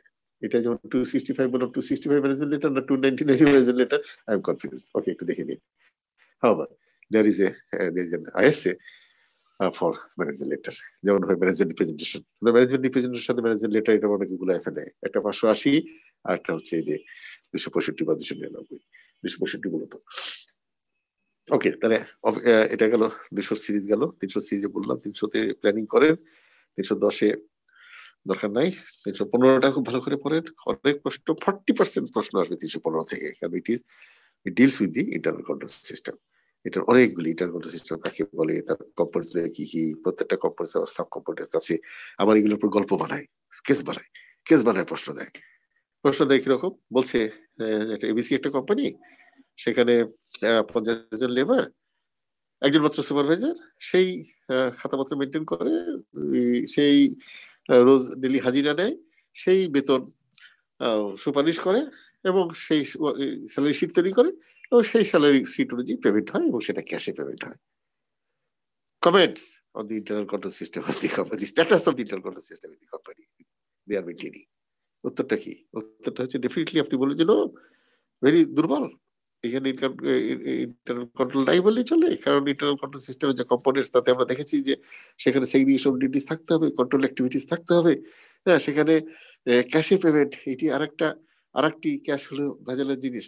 এটা ব্যাংকের মাধ্যমে কেন পেমেন্ট হয় নাই, বা সুপারভাইজার সে স্যালারি শিট করছে, ওই অনুযায়ী অ্যাকাউন্টেন্ট পেমেন্ট করে দিচ্ছে, মানে কোনো ভেরিফিকেশন চেকিং নাই, তাহলে এটা ইন্টারনাল কন্ট্রোল সিস্টেম দুর্বল, এবং every possibility is there will be theft, চুরি হবেই, জালিয়াতি হবেই, ম্যানিপুলেশন হবেই, আমরা বলে দিচ্ছি।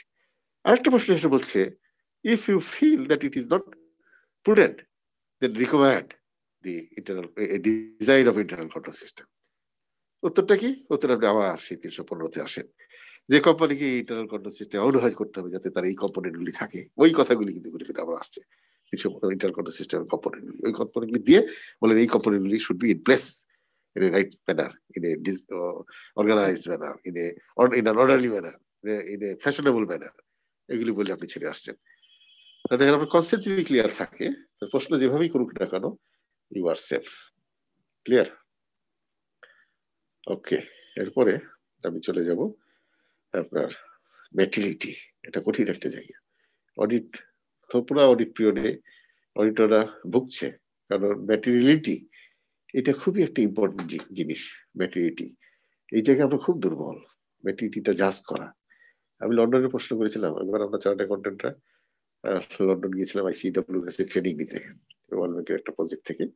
আমি সরকার থেকে গিয়েছিলাম, আমাদের 5 জন চার্টার্ড অ্যাকাউন্টেন্ট ছিল ICB থেকে, 5 জন ICMA, তারপর ইউনিভার্সিটি প্রফেসর কিছু ছিল, এই দিয়েটি আমরা 35 জন গিয়েছিলাম। তো সেখানে অনেক কিছু তারা পড়াচ্ছে। তো আমি প্রশ্ন করলাম যে আপনি যেগুলি পড়াচ্ছেন এগুলি অলমোস্ট আমরা জানি, একটা জায়গায় আমরা খুব দুর্বল। গ্যাভিন ছিল ওর নাম, is the best teacher of ICAEW in England.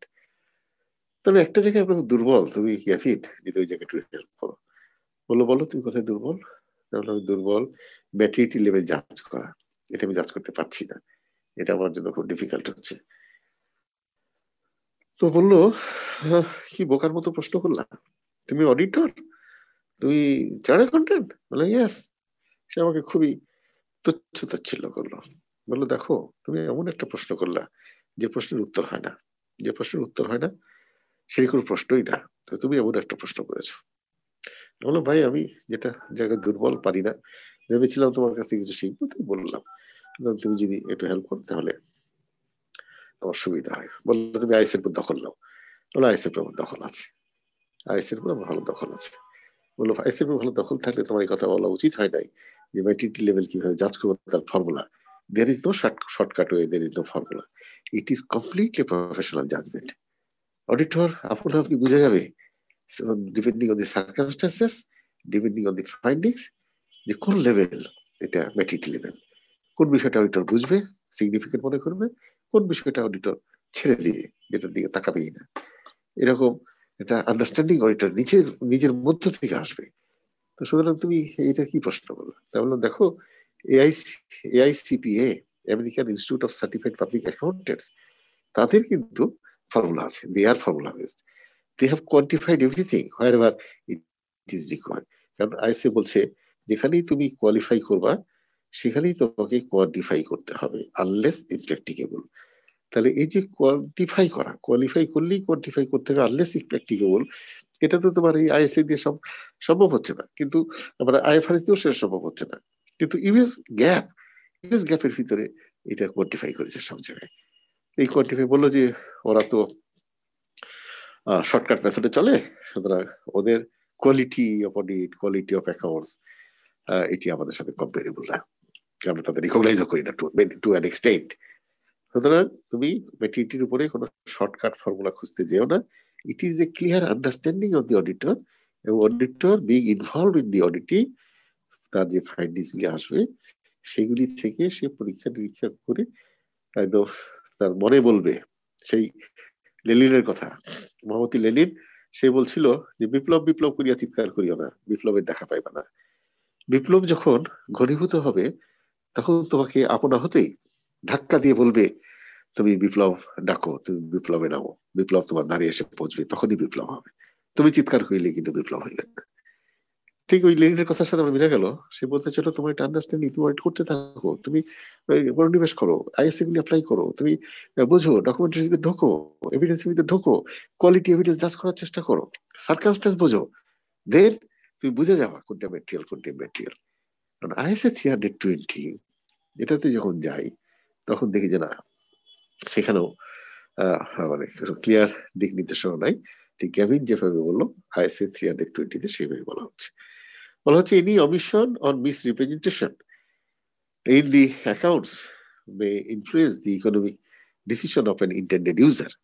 মানে একটা ফিনান্সিয়াল স্টেটমেন্টের ভিতরে কোনো তথ্য দেয় নাই অথবা ভুলভাবে উপস্থাপিত হওয়ার কারণে আমি ইউজার হিসাবে এটা ভুল বুঝলাম এবং হয়তো আমি সেখানে বিনিয়োগ করে আমি ক্ষতিগ্রস্ত হলাম।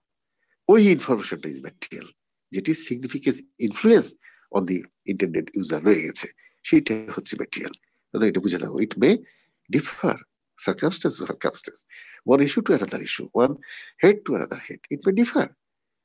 যেমন বলছে ধরো যে কখন আমরা কোয়ালিফাই করি, আমরা কোয়ালিফাই করি কখন, আনকোয়ালিফাই করি। আইসি 700 চলে গেলাম, যখন রিপোর্ট তো 4 প্রকার বলছি আমরা, 4 প্রকার মানে আলটিমেটলি 2 প্রকার, একটা হচ্ছে আনকোয়ালিফাইড রিপোর্ট আর একটা হলো মডিফাইড রিপোর্ট। তাহলে আনকোয়ালিফাইড রিপোর্ট কখন আমরা দিই, মডিফাইড রিপোর্ট আমরা কখন দিই। ওই মডিফাইড রিপোর্ট আবার হচ্ছে 3 প্রকার মডিফাইড রিপোর্ট আবার 3 প্রকার। সেটা কি কি? সেটা হচ্ছে যে কোয়ালিফাইড, ডিসক্লেমার এন্ড অ্যাডভার্স। তাহলে 3টা হলো মডিফাইড রিপোর্ট। মানে আনকোয়ালিফাইড রিপোর্ট হচ্ছে clean report, if something goes রং তখন তখন মডিফাইড হয়ে গেল, either qualified or disclaimer or adverse. কখন অ্যাডভার্স, কখন ডিসক্লেমার, কখন কোয়ালিফাইড আর কখন আনকোয়ালিফাইড, ক্ষেত্রগুলি সম্পর্কে ক্লিয়ার আইডিয়া যদি আপনার না থাকে, তাহলে যেখানে কোয়ালিফাই হবে সেখানে আনকোয়ালিফাই করবেন, যেখানে আনকোয়ালিফাইড হবে সেখানে কোয়ালিফাই করবেন, যেখানে ডিসক্লেমার হবে সেখানে অ্যাডভার্স করবেন, and your client and the intended users, stakeholders, everybody will be loser, for which you may be penalized. So there is a IDs already FRC penalty দেওয়া শুরু করেছে, এবং আপনারা প্রতিষ্ঠান শুনেছেন যে বাংলাদেশ ব্যাংক যে এনলিস্টমেন্ট করেছে তার ভিতরে 19টা ফার্মকে বাদ দিয়েছে, 19টা ফার্ম বাদ। 19টা ফার্মকে তারা বাদ দিয়েছে। 19টা ফার্মকে বাদ দেওয়ার কারণটা কি? কারণ হচ্ছে আইসিবি থেকে তারা রিপোর্ট নিয়েছে। আইসিবি পত্রিকায় দেখলাম স্যার 36টা ফার্মকে বাদ দিয়েছে স্যার। না, 19টা, 43টাকে দিয়েছে আর 19টা 75টা ছিল, তার ভিতর থেকে বোধহয় প্রাথমিকভাবে 36টা প্রাথমিক ইয়েতে বাদ গেছে, বাট কোয়ালিফাইড দের মধ্যে 19টাকে বাদ দেওয়া হয়েছে। যারা কোয়ালিফাই করেছিল কিন্তু আইসিবি রিপোর্টিং এর কারণে 19টাকে বাদ দেওয়া হয়েছে। সেই 19টার মধ্যে কারা আছে, যাদের বিরুদ্ধে আইসিএবি লিখেছে যে তার বিরুদ্ধে রিপোর্ট আছে, either by security exchange or by FRC or by some court or by ICAB itself, যে IDC তে আছে, ইনভেস্টিগেশন ডিসিপ্লিন কমিটি আছে ICAB, সেখানে আছে। তো সেখানেও কিন্তু বাদ, সেই কারণেই 19টা ফার্মকে বাদ দেওয়া হয়েছে। যদিও এদের অনেকেই মাইনর কারণে আইসিএবির ভুল রিপোর্টিং এর কারণে, ক্যালাস রিপোর্টিং এর কারণে, I must say callous reporting এর কারণে some of the firms are suffering. Very unfortunate, very unfortunate. যেমন আমার ফার্ম নিয়ে ঘটেছে, আমাকে বাংলাদেশ বললো যেহেতু আমি আগের বার এনলিস্টমেন্টে I was the member while I was joint secretary in the ministry of industry, আমি মেম্বার ছিলাম সেই কমিটিতে। এবার আমি নাই, যেহেতু আমি এডিশনাল সেক্রেটারি, আর ওখানে যারা করেন তারা হলো ম্যাক্সিমাম, যিনি চেয়ার করছেন তিনি জয়েন্ট সেক্রেটারি লেভেল, তো আমি তো জয়েন্ট সেক্রেটারি আন্ডারে কাজ করতে পারি না, সেই কারণে আমি যাই নাই, আদারওয়াইজ আমাকে তারা বলেছিল। হাওয়ার তো আমার ফার্ম আমি খবর পেলাম আগে, বাংলাদেশ ব্যাংক আমাকে জানালো যে তোমার ফার্ম কিন্তু প্যারালাইজ হচ্ছে। কেন? যে তোমার আইসিবি রিপোর্ট খারাপ দিয়েছে। আমি আইসিবির কাছে গেলাম, আমার জানা মতে তো, কারণ আমি অবশ্যই ফার্মে কেবল জয়েন করে দিয়েছি, আমি তো 32 ইয়ার্স গভর্নমেন্টে ছিলাম, লাস্ট ফেব্রুয়ারিতে আমি অবসরে এসেছি, এবং লাস্ট জুলাইতে আমি ফার্মে জয়েন করেছি অ্যাজ পার্টনার, প্র্যাকটিসিং লাইসেন্স নিয়েছি। আমি জানি না এই ঘটনাটি। আইসিবিতে এসে যখন ফারুক ভাইকে বললাম, প্রেসিডেন্ট মহোদয় কি রিপোর্ট দিলেন যে আমরা প্যারালাইজড হয়ে গেলাম, কি অপরাধ করেছি, অপরাধ দেখাবেন, আমরা জানি না। সে ডাকলো একজন ডিরেক্টরকে, ডিডি না ডিরেক্টর, সে আসলো, ডিরেক্টর বলে সে আসলো, বললাম খাতাপত্র নিয়ে আসেন ভাই, কার উপর বেস করে আপনি রিপোর্টটা দিলেন। সে নিয়ে আসলো, নিয়ে আসার পরে সেখানে ঘটনাটা হলো যে আমার ফার্মের একজন পার্টনার, তাকে 2014 সালে বের করে দেওয়া হয়েছে এবং তার কোনো প্র্যাকটিসিং লাইসেন্স নাই। সে আমার পার্টনার লিস্টের মধ্যে 2014 থেকে আউট। অথচ এই বদমাইশ সে করে কি, বিভিন্ন সময় আমার ফার্মের নামে অডিট রিপোর্ট সাইন করে, হুইচ ইজ ফেক। এবং এটা নিয়ে বিভিন্ন কোম্পানি বা ব্যাংক যখন আমাদের কাছে আসে, আমরা বলে দিই যে না, এটা আমরা সাইন করি নাই, ফার্ম থেকে বলে দেওয়া হয়। তখন তার বিরুদ্ধে অভিযোগ আমরাও দায়ের করি, ওরাও দায়ের করে। আমরা বলি যে আমাদের নাম বিকৃত করে সে ব্যবহার করছে, তার বিরুদ্ধে পানিশমেন্ট নাও। আইসিবিএসসি 3টা বছর লেফট রাইট করছে, ফেলে রেখেছে, কিপিং ইট, কোনো অ্যাকশনে যায় নাই। হরাজ আইসিবি লিখে দিল, এবং এই ঘটনাটা কখন, 2019-এ এসে সে একটা ফেক রিপোর্ট সাইন করেছে, যেটার বিরুদ্ধে তার প্রসিডিং চলছে। 2014-তে যাকে বের করে দিয়েছি, 2019-এ এসে সে যদি কোনো অপকর্ম করে, তার জন্য কি ফার্ম দায়ী হবে?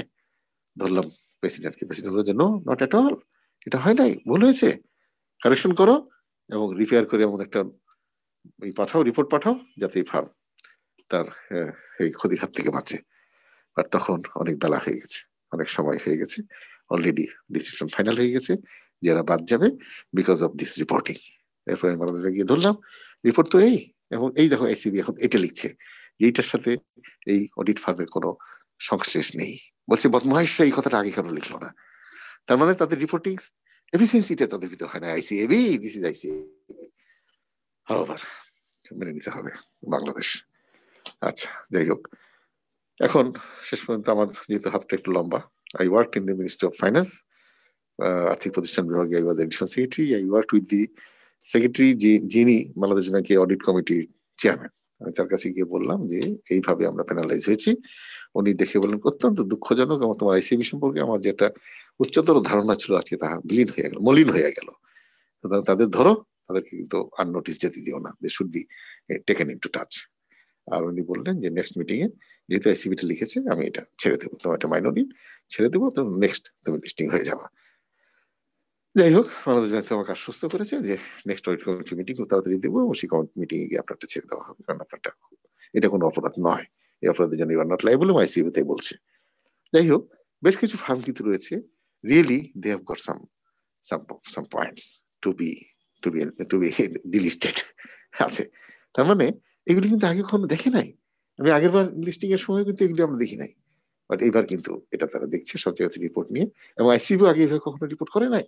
But this time is a good move, I appreciate, good move এটা, কিন্তু এর জন্য সঠিকভাবে করা উচিত, এখানে আমার বক্তব্য।